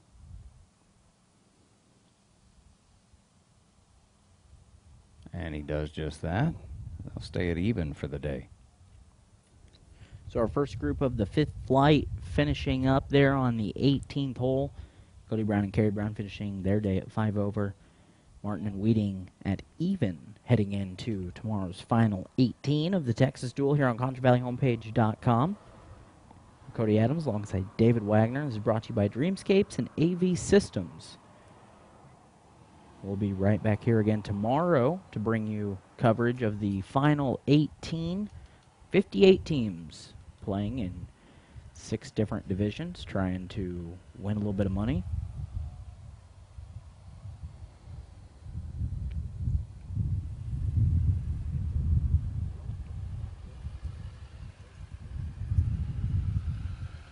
As we've got Hines Moeller there. They're at 3 over in the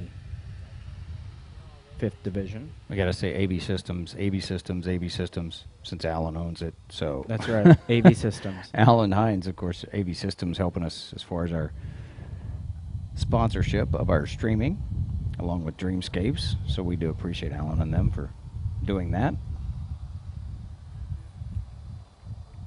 So we can't talk badly about Alan. No matter what he does, it was a good shot today. No, great shot, Alan. I don't know where it is, but great shot. But very good. So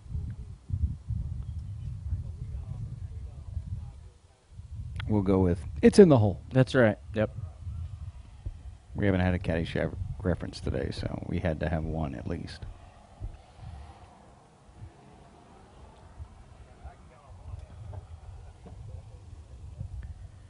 The other team here in this group, Cook and Morris, they're sitting at 1 under.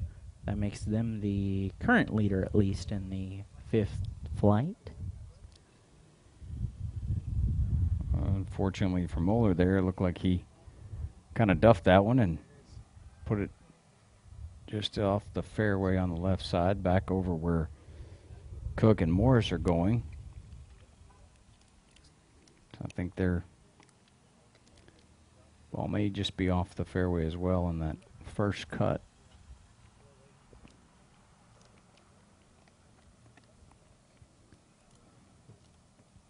These guys teed off just a little bit after noon, 12:04 p.m. I saw Morris in the grill before they teed off, and that is a glorious beard he has, by the way. Yes, it is.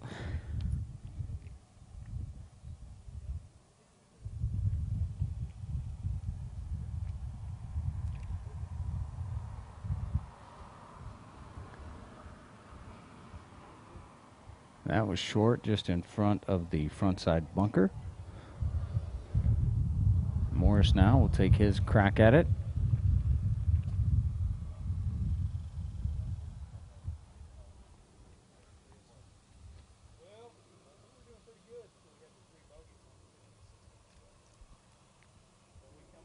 They're sitting at 1 under, so Morris will try to put his team in a little bit better position. They'd certainly like to be on the other side of the bunker if they can. He puts a nice easy swing into that one, and it'll put them right on the green, and it sticks right there. That's kind of a spot we've seen. If it hits there, it's usually been rolling down back on the front side, but that'll land nicely for Morris. They'll have a good chance for a birdie to continue to improve their score.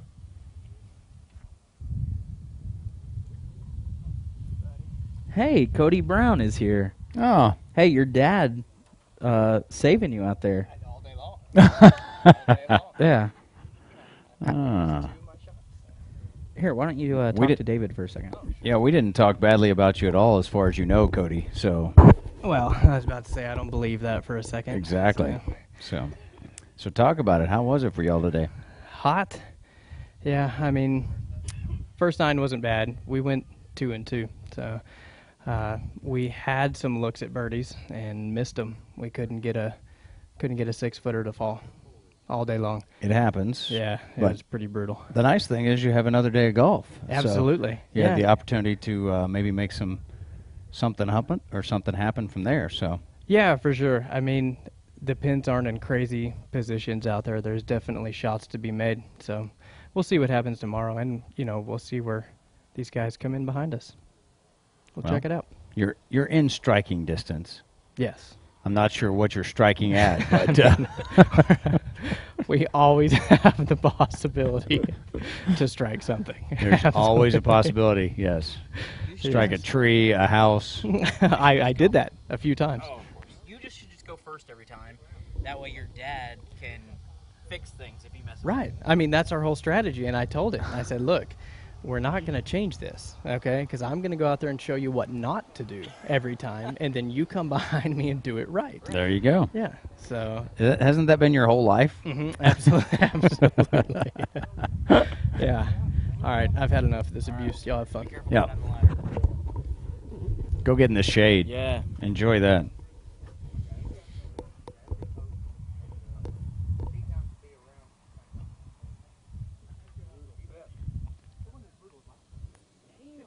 Moeller with a nice little chip out of there. Get him up on the green. So hopefully save par from there, but that's going to be a tough putt from them. Right now, Hines and Moeller sitting at 3 over.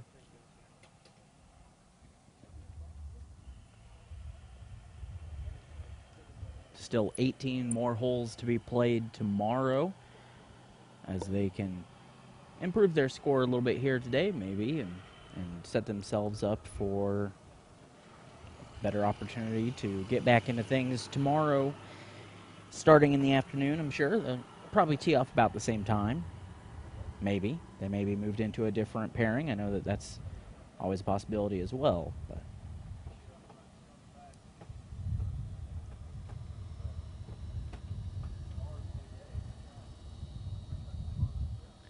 Alan Hines now from their position down on the front side of the green.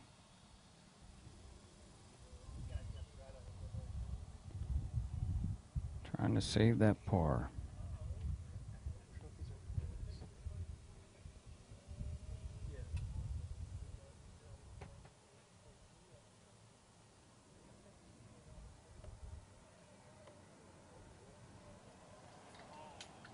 Oh, look at that.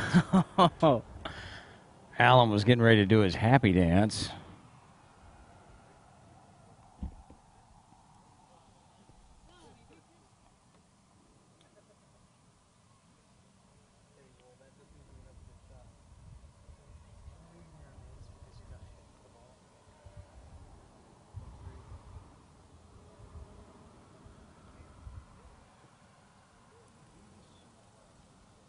see if Moeller can imitate, maybe actually get it in there.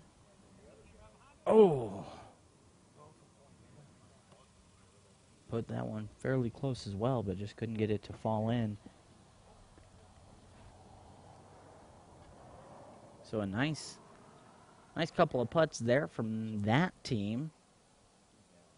As now the leaders, Cook and Morris, have an opportunity for a birdie putt here to possibly improve their score heading into the final 18 tomorrow. We saw that great shot from Morris earlier over off into just outside the fairway to put it on the green and kind of stick it right there to give them this opportunity. Had to be the beard. It had to be the beard.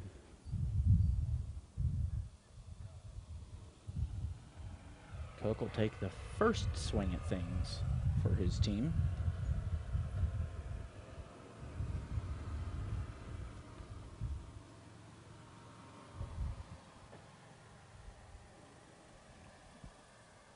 Just didn't quite have enough. It looked like he had the line, but just left it a little short.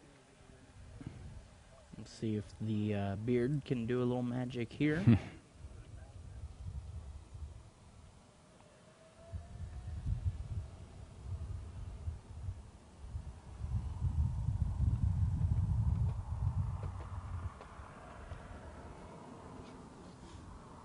Put themselves in a good position at least for a nice easy par putt there.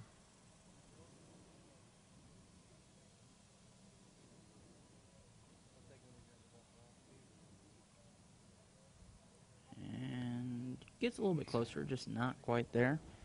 It's like he rolled it right where the mark was.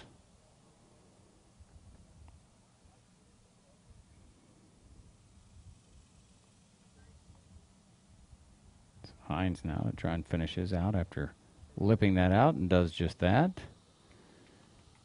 Morse finish out for their team.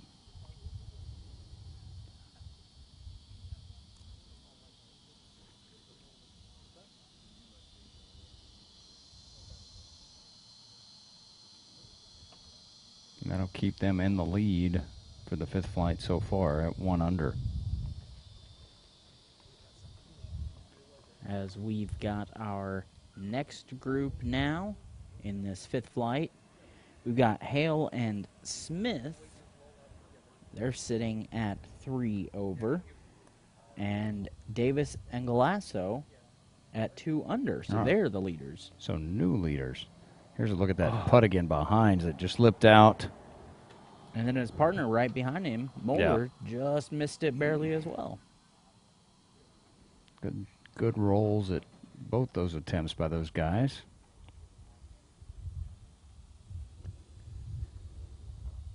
We get back out in the fairway now. Right there is Hale and Smith. They're sitting at 3 over in this fifth flight.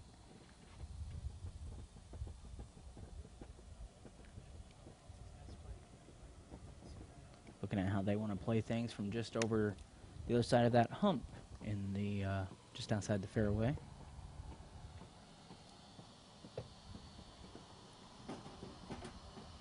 Smith will take the first crack at things. Try a little punch of a hybrid, it looks like. Did not see where that one went. But from the looks of his face, he wasn't happy with where it went either, so. Good news is partner Hale will take a shot at it and try and put him in a better spot.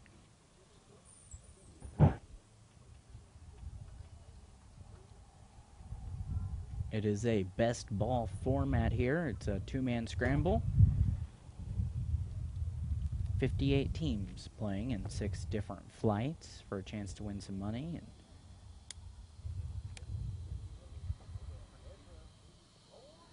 And Hale will end up just on the cart path on the other side of the sand bunker here on the left side of the green. So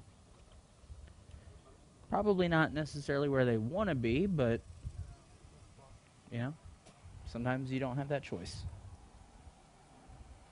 As the leaders, Davis and Galasso, are in the fairway, they're going to have a chance to maybe add to their score, playing from a good spot on their next shot here.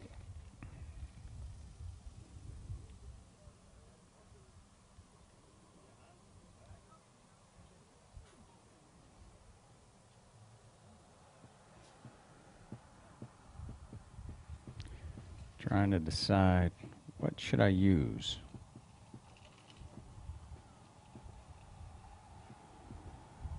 And you may have one teammate use one club, and the other teammate can see it and go, you know what, I need to maybe use a different one or take a swing at it with the same one. And, you know, everybody hits the ball differently because, you know, you get the position where he is, and really good golfers may only use, you know, a wedge, whereas someone else may need an 8 or a 9 iron to get it there.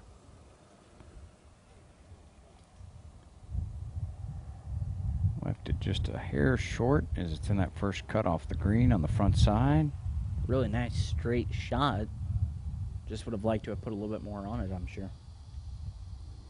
Yeah, if he uses another club, he's probably a little closer to the pin.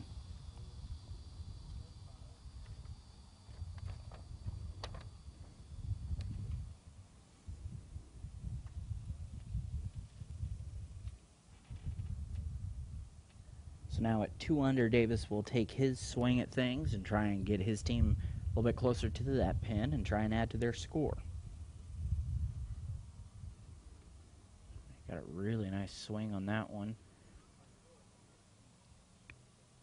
And it just will land probably not where he was hoping, but kind of, it's off in the fringe there, just in a different, completely different spot from his teammate Galasso.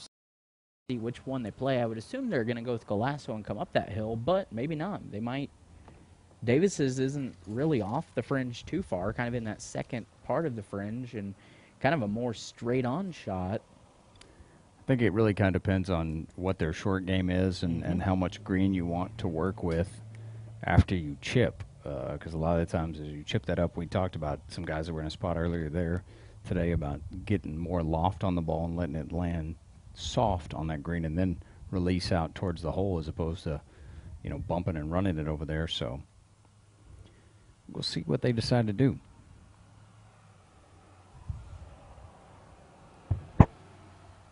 And I'm sure they'll decide to do something entirely different than we are.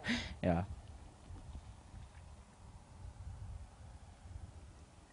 It will make for an interesting kind of moment here in this flight, just because it's not really like a matter of so much who's closer as, you know, how do we want to play this?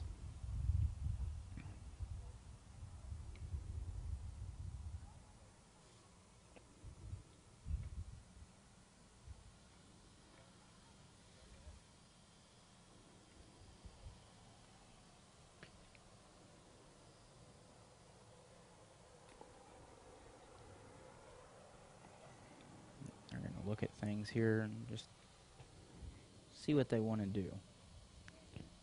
Yep, he's lobbying for his ball.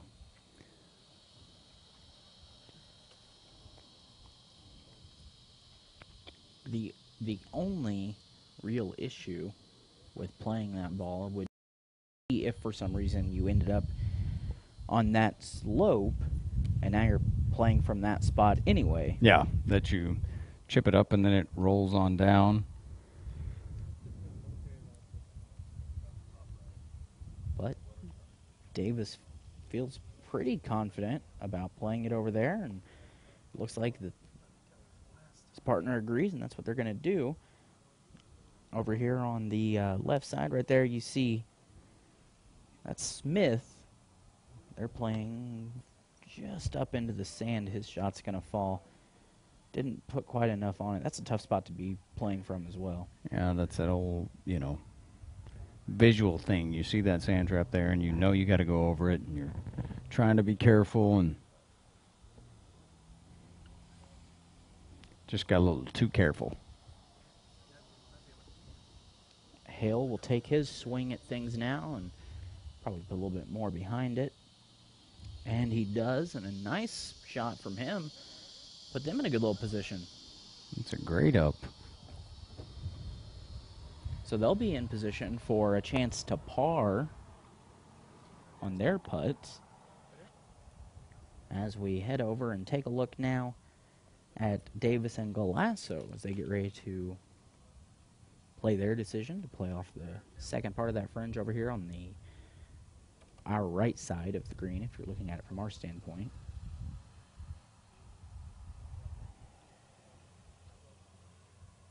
Oh.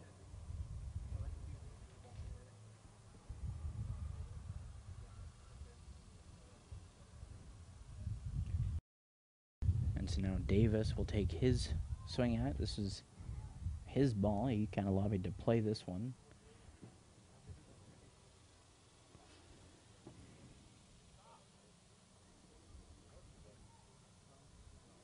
Still left both of them with a lot of work, either one, so they're going to have to decide which one they want to putt and what's going to come into play there.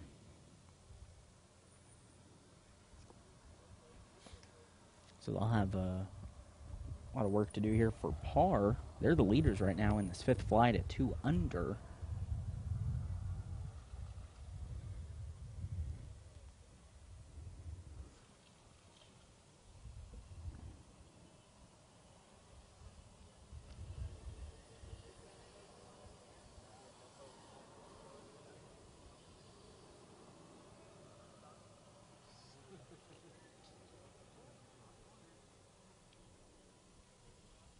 Taking a look at it now, figuring out how they're going to play these putts, and looks like they're going to end up going with Galasso's ball. May not have been as close to the hole, but it's certainly on that ridge, and you've got a much straighter, kind of more dead-on putt.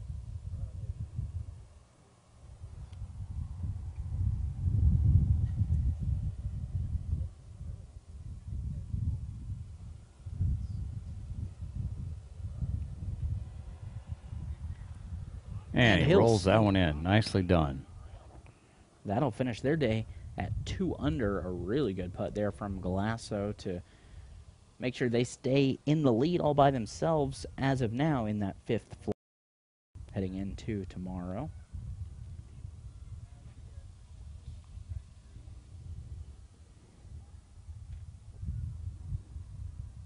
Hill and Smith now with a chance to par as well. And you just let it slide to the left a little bit. Does break that way a little bit just because of the slope, so you almost have to play it on the right side of the cup and let it fall back in there if you're not going to have more speed to your putt.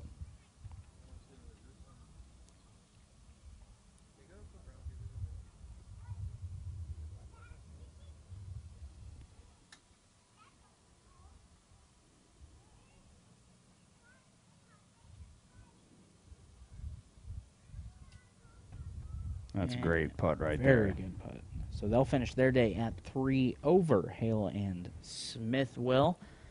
A good day of golf for those guys as they go home, get a little bit of rest, and they'll come back tomorrow. And we're going to take a quick break and get a little bit of rest, and we'll be back to finish out our complete coverage of the first round, first day of the championship rounds. There we go, of the Texas Duel.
Thank you for joining us. Welcome back to ConchoValleyHomepage.com. We're bringing you the first round of action here at the Texas Duel Championship here at the Bentwood Country Club. Cody Adams alongside David Wagner. We've got just about four groups here we're wrapping up. Final teams here on the first day of action. This is all brought to you by Dreamscapes and AV Systems. We certainly appreciate them helping us out here. We're taking a look here at Ledesma and Roselli, as well as Fortenberry, Gaylor, and that one group that we kind of lost there in the fourth flight, Helton and Sparks, in that fourth flight. They're 4 under, so that puts them in second place there in the fourth flight, assuming they're still part of that fourth flight and not in the fifth flight here. But either way, you know, getting down to the nitty-gritty and kind of finishing this thing out, the final group here of the fifth flight. Yep, just a few more groups left, so probably roughly 45 minutes or so. We'll finish up our coverage of day one here of the Texas Duel at Bentwood, and we do appreciate everybody joining us this afternoon. If you've already left the office and you're headed out this way, make sure you bring a cooler with you when you come, as we are parched. You'll be welcomed with open arms if you show up with a cooler. Yeah, I've already got some of my friends who've been texting me saying, hey, we're over here at the pool at Bentwood, and I'm like, yeah, really? I don't appreciate you at all. We've had a good day of golf, some really impressive scores, not just in the first couple of flights, but really all the way through, and that's been a lot of fun to watch. We've seen some really, really good shots from as far out as the fairway, some really, really long putts that have helped save a few scores, so it's been a lot of fun today. And some shots that have been pretty amazing. Maybe didn't drop in, actually, into the hole, but lipped out a couple of them, and so it's been really great. It's certainly a nice day out here. The sun's shining. We had a nice breeze for most of the day. Topped out around 99. I don't know if we ever got to that triple-digit mark, but it certainly started to feel it there for a little bit this afternoon, but finishing up a really fun day, and the shade's taking over, so the guys are starting to enjoy it a little bit more, and it's been a lot of fun. We're going to pick all of this back up again tomorrow. We'll be out here about 12:30. Coverage will start on ConchoValleyHomepage.com. I'll be on the call. Kevin Collins will be here for a little bit. Bryce Zach joining you as well, so hopefully they're more entertaining than me. I know Kevin Collins will be. As we see a nice little shot there. Fell a little bit short, but still puts them in a fairly decent position.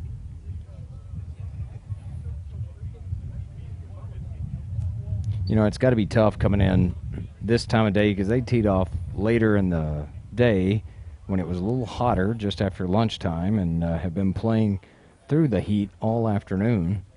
So finally coming in and finishing up, it's got to be a little tough on them. Yeah, that certainly drains you. Right there you see Fortenberry and Gaylor. They're 1 over right now in the fifth flight, figuring out what they're going to do and how to handle things here. There are 4 groups in this fifth flight, and don't forget about Helton and Sparks. They're in the fourth flight. We didn't get to see them earlier, but they joined up in a twosome here and added 3 teams to a grouping. So this is Rezel. His shot now. And he has a nice play as it rolls up here on the green and is going to stay just off the fringe. Long putt. That's a tough shot from the fence row over there. You got to come up through the trees, worry about the sand bunker, the cart path, all of those things. So to put it right there where you have a chance for a good birdie, and, you know, it's a lot of work to do, but still a nice shot. Greg Gaylor now from that first cut off the fairway.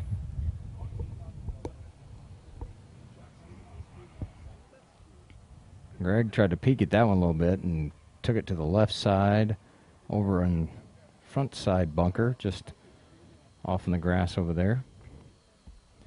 John Fortenberry now, his partner.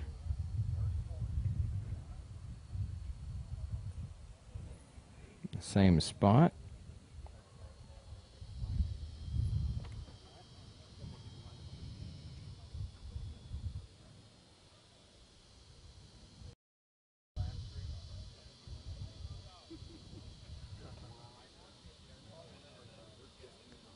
John looked like his was following his partners, and sure enough it does, but it's in that thicker grass over there that kind of, I think, crawled out of the backyard of one of the houses and infected the golf course. So, and that's kind of grabby grass over there, that Bermuda that sits over there. So, yeah, so it's unfortunate because that means you're probably going to have to play the ball that's going to have to go up and over the bunker. But it is what it is at this point. They're trying to improve their score as much as they can heading into the final 18 tomorrow. Remember, the top 3 teams in each flight, I believe, take home at least something. So some kind of cash. First, second, and third. As we mentioned, we've got 3 teams here in this group playing, 2 of them in the 5th flight. And then Helton and Sparks, they're 4 under. They're playing in the 4th flight, and that score is good enough to put them in 2nd place behind Hinshaw and Reyes, who we kind of thought had a really pretty good lead in that 4th flight, but now it's a little bit closer than we kind of anticipated heading into tomorrow. And this is Sparks here. I'm assuming that their tee shot ran through the fairway and over here. They're usually pretty big hitters. So Sparks now. I wonder if he's going to take it over the tree, if he'll keep it low. Looks like he took it up over the tree, hoping to land it softly on the green. And he does, but it's going to trickle to the backside, so a little work for a birdie putt there. We've seen most of everyone actually play over the trees. If they've played from that spot, they've decided to go over. I think a couple of teams have kind of played that West Texas golf that you like to talk about, where they just try to keep it low to the ground. Punch it under that tree limb. But for the most part, they've tried to go up and over and try and land softly on that green. Well, because as you know, that's what I would do. That's what everybody else is doing exactly right. the opposite, because they're like, if Wagner's going to do it, we're gonna try something different. Yeah, we're going to do something different, because obviously he's not a great golfer.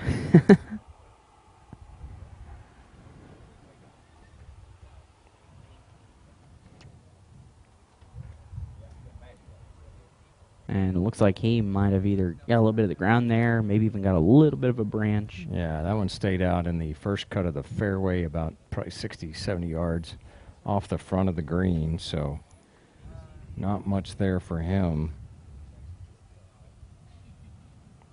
But we've got 2 balls up on the green. Those will be played for birdie opportunities.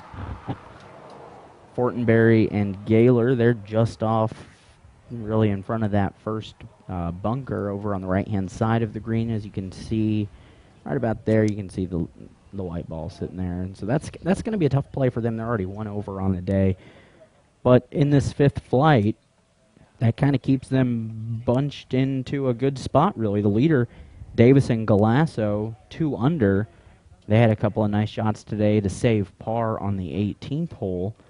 And then you've got Cook and Morris at 1 under. So Taylor, by no means out of it coming into tomorrow.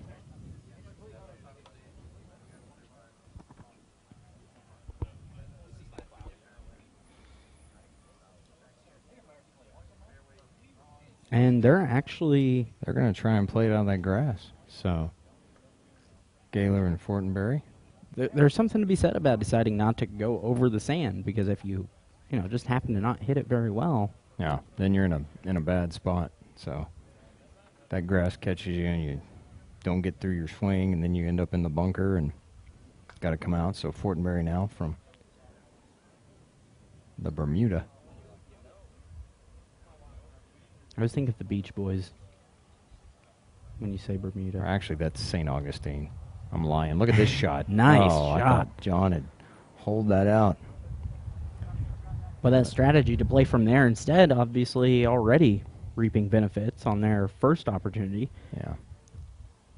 That's actually St. Augustine grass over there, because it's all that viney stuff, and that's what we saw. A lot of those guys that were playing out there at the Bentwood partnership, a lot of the times that vine would catch their club as they were trying to come through. Gaylor.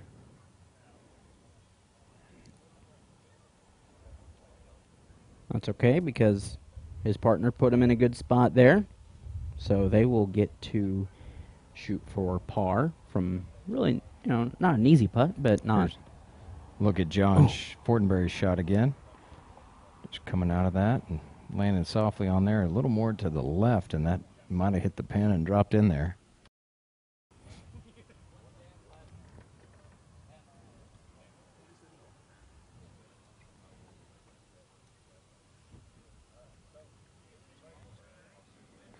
So Sparks and Helton, I think, may be going from this backside now. A chance for a shot at birdie here. Be a long putt. It'd be an impressive putt for sure.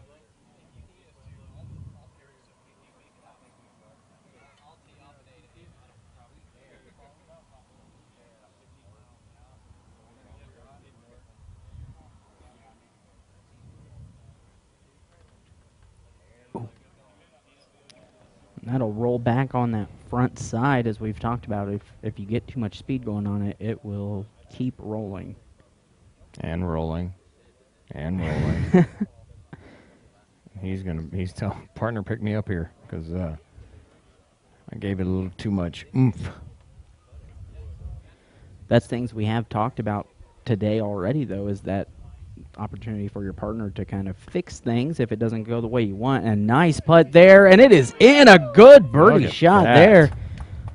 My goodness. That's a phenomenal putt from there. And that shot from Helton will put them at 5 under on the day in the fourth flight, putting them 1 stroke behind Hinshaw and Reyes heading into tomorrow. My goodness, that was an excellent punt. He'll be talking about that one probably at least the rest of tonight, maybe tomorrow even.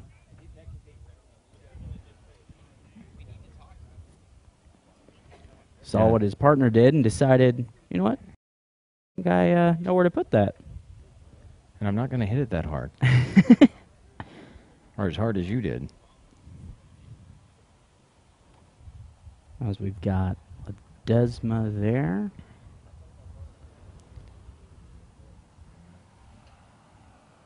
And Rizal, as they sit 1 under in the 5th flight. So tied for 2nd place in their division right now.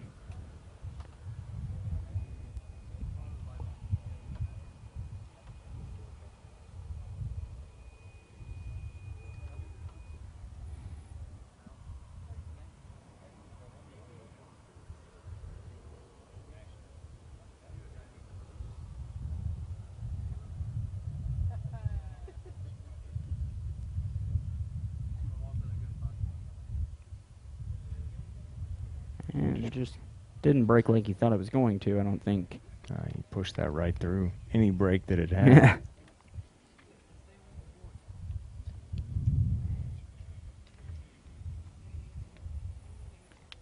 Fortenberry and Gaylor now with a chance to par, keep their score at 1 over on the day. Sure, Fortenberry had that great shot, just narrowly missing the pin earlier to get them in this position.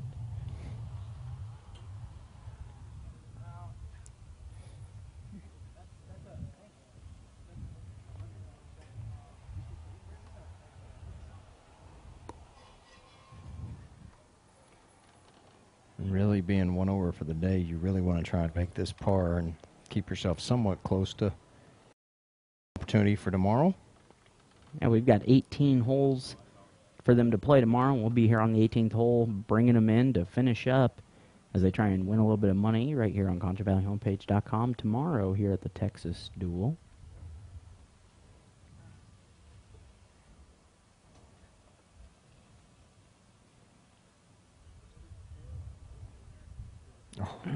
Fortenberry just pushes it to the side a little bit. Gaylor will get a chance at it now, see what his partner did there, and try and correct things on his swing.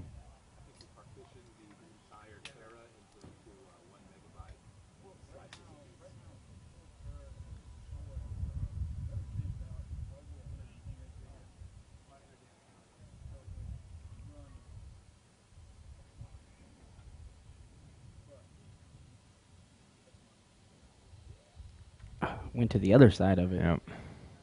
He saw what John did and tried to do it just the other way, and obviously we have a mulligan here probably.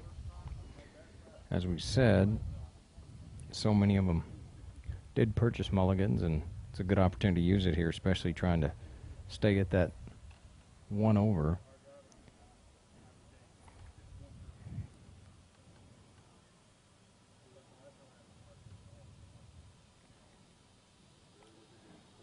Take another look at it there. Yeah, he didn't like something. He stepped off of it.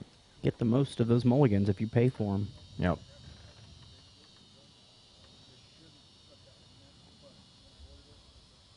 And he did exactly what John did from the first one.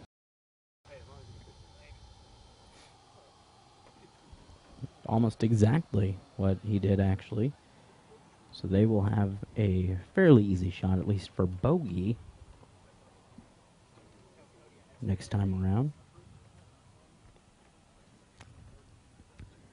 Ledesma and Rizella now trying to save par. Puts that in. That'll let them finish 1 under on the day in the 5th division. That'll good enough for second place right now, heading into tomorrow.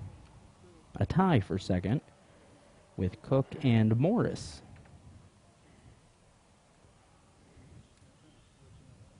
And Fortenberry will put that in. That puts them at 2 over on the day. But the shot of this team, of this group, obviously Helton with that gorgeous putt to sink the birdie for them and put them to 5 under on the day in the 4th division.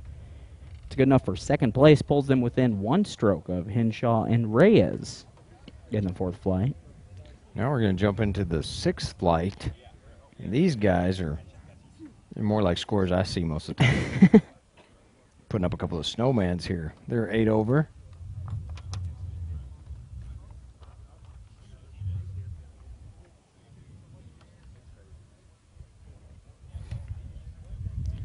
So we got Curry and Richardson and Carney and Ogle. And these guys, they're the only ones in the flight, so they're going head-to-head in this. Yeah, winner take all is winner what they take ended all. up doing. They had the opportunity weekend. They had talked about moving up into another flight, but Into they decided, the 5th. you know what, we'll just play it head-to-head. And they're neck and neck, which is making it kind of fun, I guess. And they probably knew that. That's a nice shot there. It falls a little bit short of where they'd wanted, but still in a good position.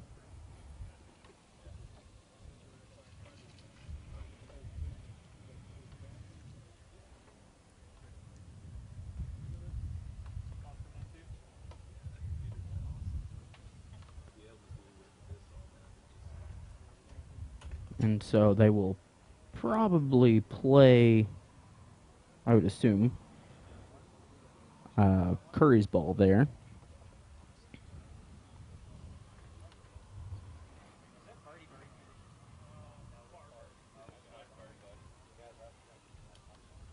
Again, we've got Curry and Richardson at 8 over in the 6th flight, and Carney and Ogle in the 6th flight at 8 over. They're the only 2 teams in this flight.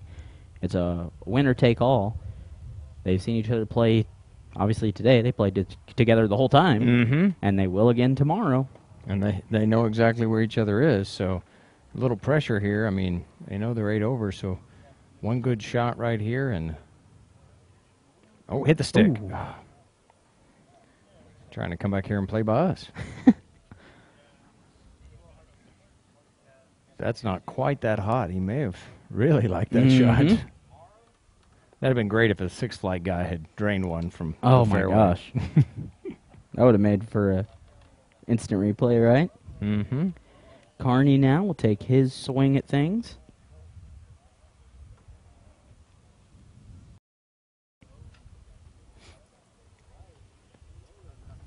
We've seen a little bit of everything today. Seen some near makes, near misses.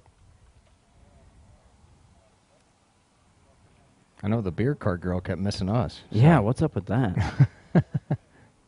Tomorrow I need to get someone that's just going to wave her down. A nice shot by Carney to put that one, stick it right on the green on the slope. That's kind of a little difficult shot there, but... Giving them a great opportunity for a birdie there, so that's going to, I'm sure, make the other team of Curry and Richardson go, we were tied going into this hole. That's right. And tomorrow we will have full coverage here from hole 18 of the final round of the Texas Duel, brought to you by Dreamscapes and AV Systems. I'll be on the call with Kevin Collins as well as Bryce Zach. That's right. They'll be here for a little bit to help me out and try to keep people from getting bored from hearing my voice the whole time. We've got 58 teams playing today in 6 different divisions. It's been a lot of fun. Got things going about 12:45-ish, 1 o'clock today. We'll start about 12:30 tomorrow. Yeah, it should be about the same time because the teams are all teeing off around 8:30 once again, the first flight guys. And if play is pretty consistent, it should be from about our coverage here on the homepage from about 12:45, 1 o'clock till about this time, 6:30-ish. And tomorrow's certainly going to be a lot of scores bunched up in every flight.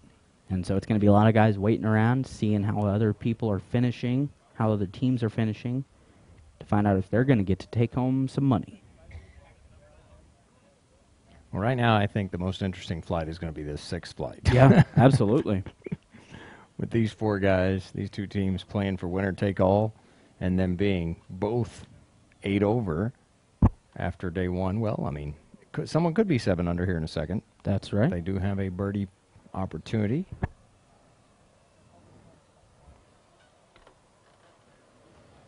Wouldn't that make things even a little more interesting tomorrow? Maybe if, one team's in the lead by a stroke, that adds a little bit of pressure for everybody.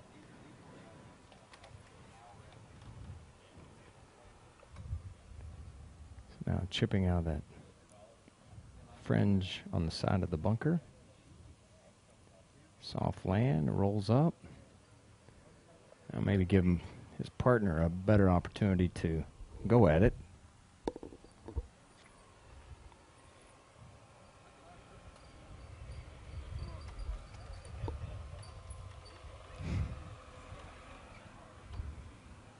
Oh, nice run there. Very nice. That'll put them in a great position for a par putt. That would allow them to stay at 8 over if they can make that putt. But over here, we've got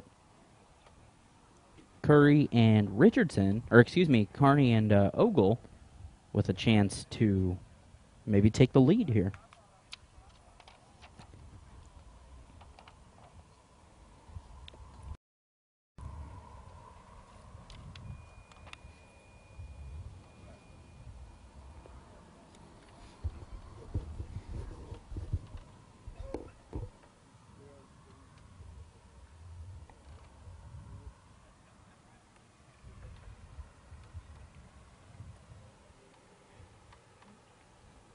Just not quite enough on that one.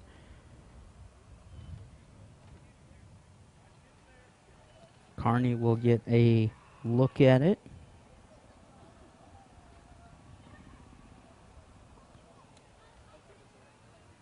It's that slope we've seen all day. It'll be interesting to see where the pin is tomorrow because a lot of guys have struggled on the slope today, just trying to get the correct speed to get up to the top of that and then still be able to get to the hole. So it'll be interesting to see hole 18 tomorrow for sure. Yeah, especially the pin placement because, it changes from day to day in tournaments.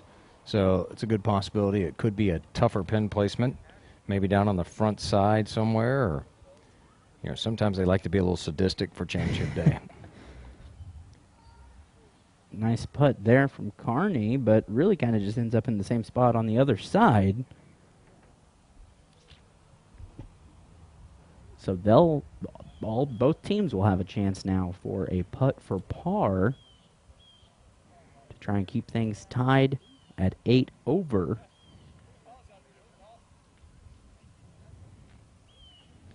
And again, making fun for tomorrow for these guys being in the 6th flight and winner take all between the 2 teams. First flight guys may come back and cheer them on just to see yeah how it ends up. Or maybe joke with them a little bit. Yeah. Say, hey, we're already done. Yeah, give them a hard time.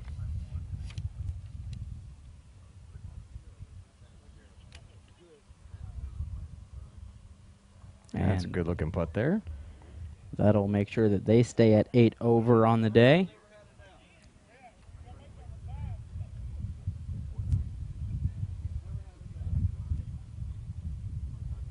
And we'll have a winner-take-all tie in the 6th flight going into tomorrow here on the 18th hole on ConchoValleyHomepage.com as we move on to our last group of our coverage here on ConchoValleyHomepage.com. The 4th flight, we've got Shane Hill as well as his partner, Hufford.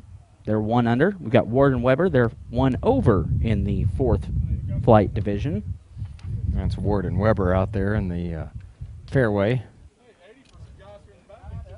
Hill and Hufford are on the far right side, off the fairway, out in the trees there.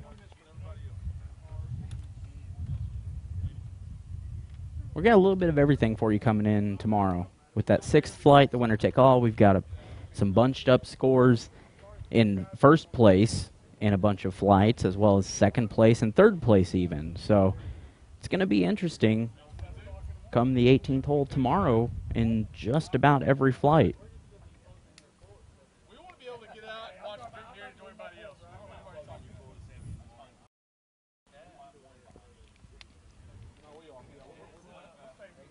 So Hill and Hufford trying to decide what they're going to do from the tree side. We've seen a lot of people actually playing from that spot today in every flight. Well, that's, obviously they're trying to drive the ball and playing from the white tees the way that they are for this tournament. I mean, you get a little more length, so those drives are going through the fairway and to that far right side if they're pushing it at all. So the team of Ward and Weber looks like they're right in the middle of the fairway. Which I'm sure they're very happy with. Yeah. Shane and Hill and Hufford are probably, wish we were out in the middle of the fairway.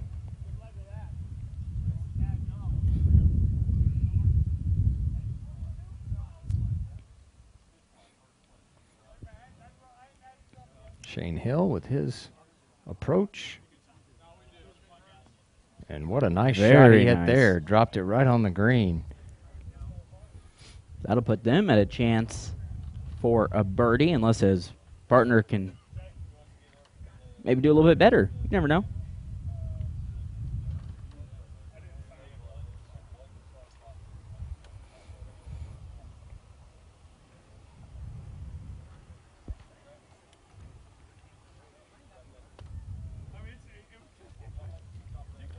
Hufford now with that weird golf stance from the wrong side of the ball. I just give him a hard time. He heard me. Got nervous.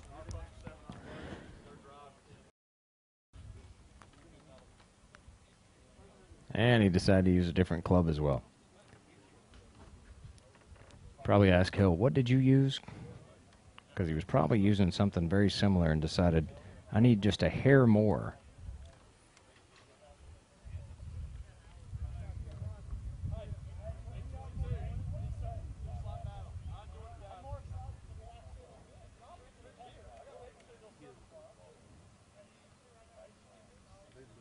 Smooth swing from Hufford.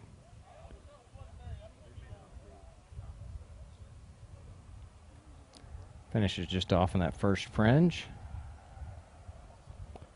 So that they'll have Hill's ball there on the green, just about 2.5 yards away from the hole for a chance at birdie from there.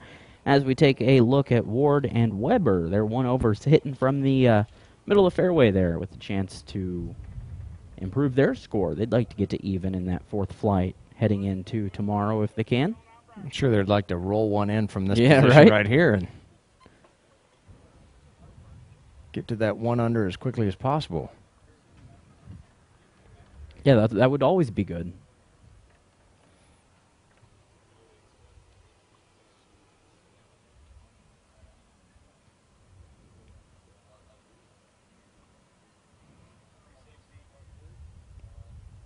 Very nicely done there. Left himself with a good birdie opportunity.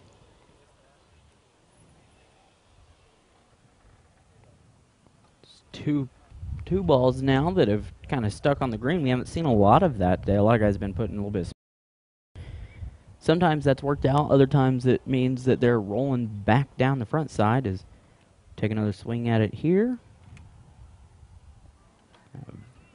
Very nice shot as well. That'll just be a decision on which one of those, as long as it stops. Still rolling a little bit there. And it'll finally stop. So, yeah, as David, you were saying, whether you want to come up the hill or putt across. Putt across. And we've seen a lot of people choose to play across just because of the difficulty of judging that slope on the front side of the green. So we'll see what they decide to do. And I don't know so much the slope, just the speed. I mean, yeah, the slope plays into it, obviously. But that speed is the thing, because you think that you don't have to hit it quite that hard, and you end up leaving it about 4 foot short.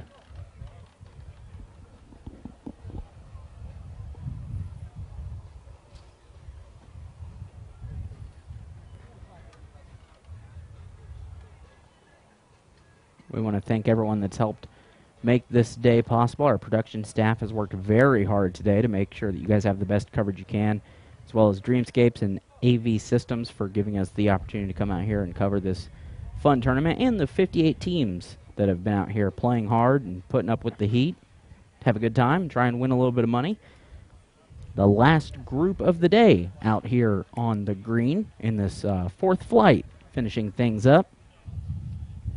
We're going to be out here again tomorrow, starting at 12:30.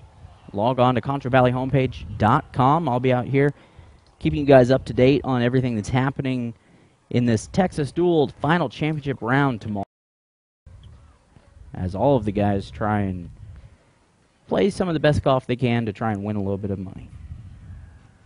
You know, they had the Calcutta out here last night, which allowed for a lot of people to buy other teams, hoping that they would do well and maybe win a little money from the Calcutta. And so, you know, I'm sure a lot of these teams that are first flight, second flight guys that are walking around, they bought some of the lower flight teams just to see if they could make some money if they were to win or it's a smart plan. So some of these lower flight teams may need to go apologize to some of the first flight guys.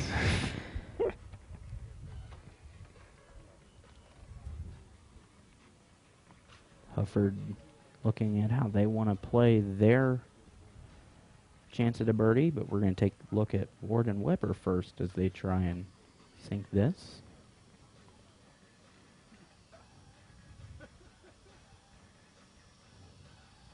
Look at this putt. Oh. Just didn't fall off where he thought it was going to. That was a great speed, though, from that place.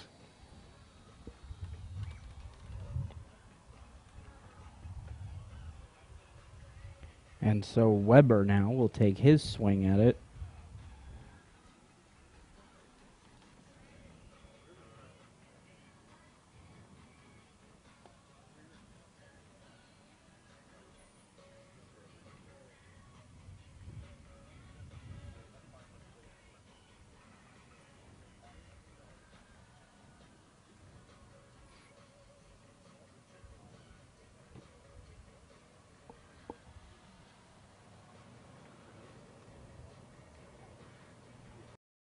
Oh, thought he had the line. Just went to the other side of it there.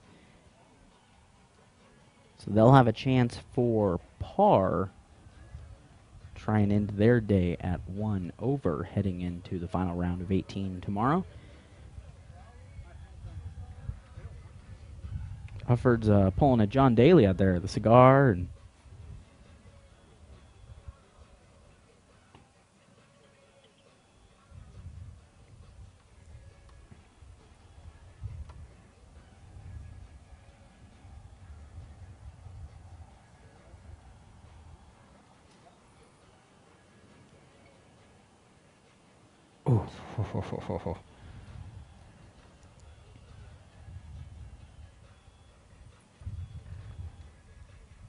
so Hill now will see what his partner just did and try and correct it just a little bit. Although I wonder how that plays with your partner being left-handed. Yeah, I'm trying to see that Yeah. because it rolls differently off the face of the club.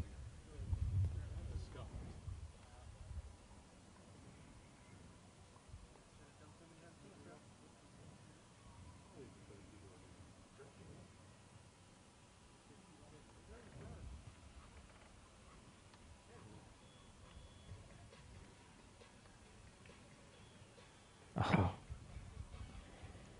Just misses that, so they'll be in a good spot for par. At least all it looks like Hufford's going to use a Maybe. mulligan here, maybe. He was awful close with it, so good spot to use one if that's going to keep you on the other side of even, where you'd rather be.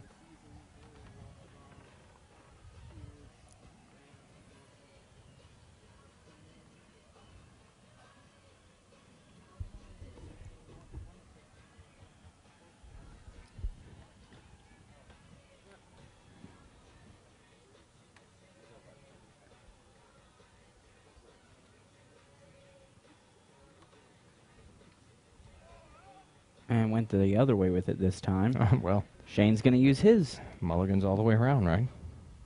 You know, you get close like that, I mean, why not? I mean, especially if you're on 18 and you haven't used them in your Mhm. round today, you should go ahead and take advantage. So,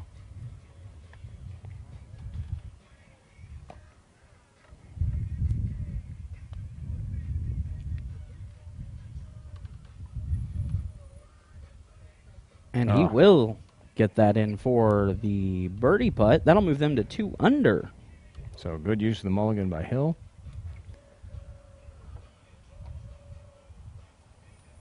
As Ward and Weber now take their swings to try and finish at par.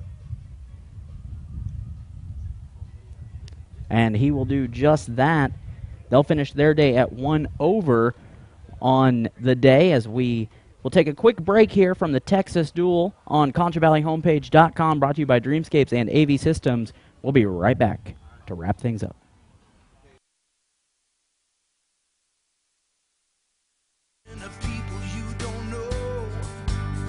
That's how we're born and how we're raised. The Concho Valley is our place. It's cheering for the blue and the gold. Local is your, local is your friends. Local is a place you've always been. Then I love the way KSAN's local every day. Welcome to Dreamscapes, the Concho Valley's premier outdoor living design center. Choose from a variety of custom outdoor fire pits, pergolas, and other outdoor accessories to help complement your outdoor style. We sit down with you to help design your dream outdoor living space. We offer a wide variety of grills to choose from, including pellet grills, gas, charcoal, and ceramic, along with all the extra amenities to complement that new grill. Visit us today so we can get started on bringing your outdoor living space to reality. Right here at Dreamscapes, located at 3602 South Chad. Remain informed on breaking news with the updated Concho Valley homepage app. Now containing severe weather alerts, push notifications, extended weather forecasts, and more. Download the Concho Valley homepage mobile app today. Available on iPhone, iPad, and Android. Football, a game not so easily tackled in 5 minutes. Join sports director Jason Brich and Rachel Turnock as they go inside the game. A close-up look at your area local high school football games. For 30 minutes every Friday. That's a lot of football. Yes, it is. You can hear me? The whole time. Okay. Inside the game. Fridays at 10:35 p.m. on KSAN, San Angelo's football channel. Sponsored by Mitchell Auto Group. It'd be cool if you guys could stop stepping on my lines. You want some of this, man?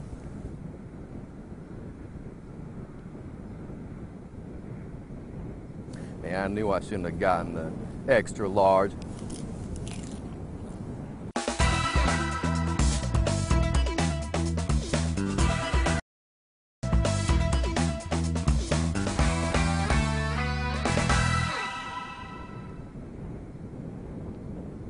The Locker Room is back on Concho Valley homepage. With high school football scores, highlights, and top stories available right from your computer. Right at your fingertips. The Locker Room. The Locker Room. Only on ConchoValleyHomepage.com. Check it out today.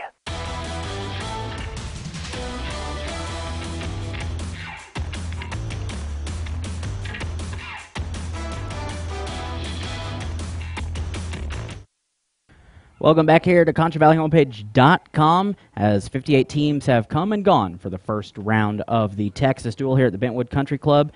And we had a good day of golf, so a lot of good things happening. Yeah, I saw a lot of great shots, a lot of golf, good golf being played by all these groups, and it's going to be exciting for you guys tomorrow as y'all finish up championship play tomorrow afternoon, especially that sixth flight, both tied at 8 over, and that's a winner-take-all since there's only those 2 teams in the sixth flight. That's just how they decided to do it, so exciting for that, but we saw a lot of great golf from the first flight guys today. Some really nice birdie putts and some really great golf play all the way around, some chips that lipped out but were close, and it was just a fun, exciting day all the way around for this first day of this 2-day championship final.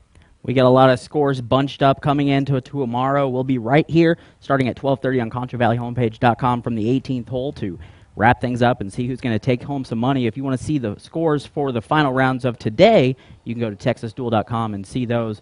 But for the production staff and David Wagner, and thank you to Dreamscapes and AV Systems, I'm Cody Adams. We'll see you back here tomorrow.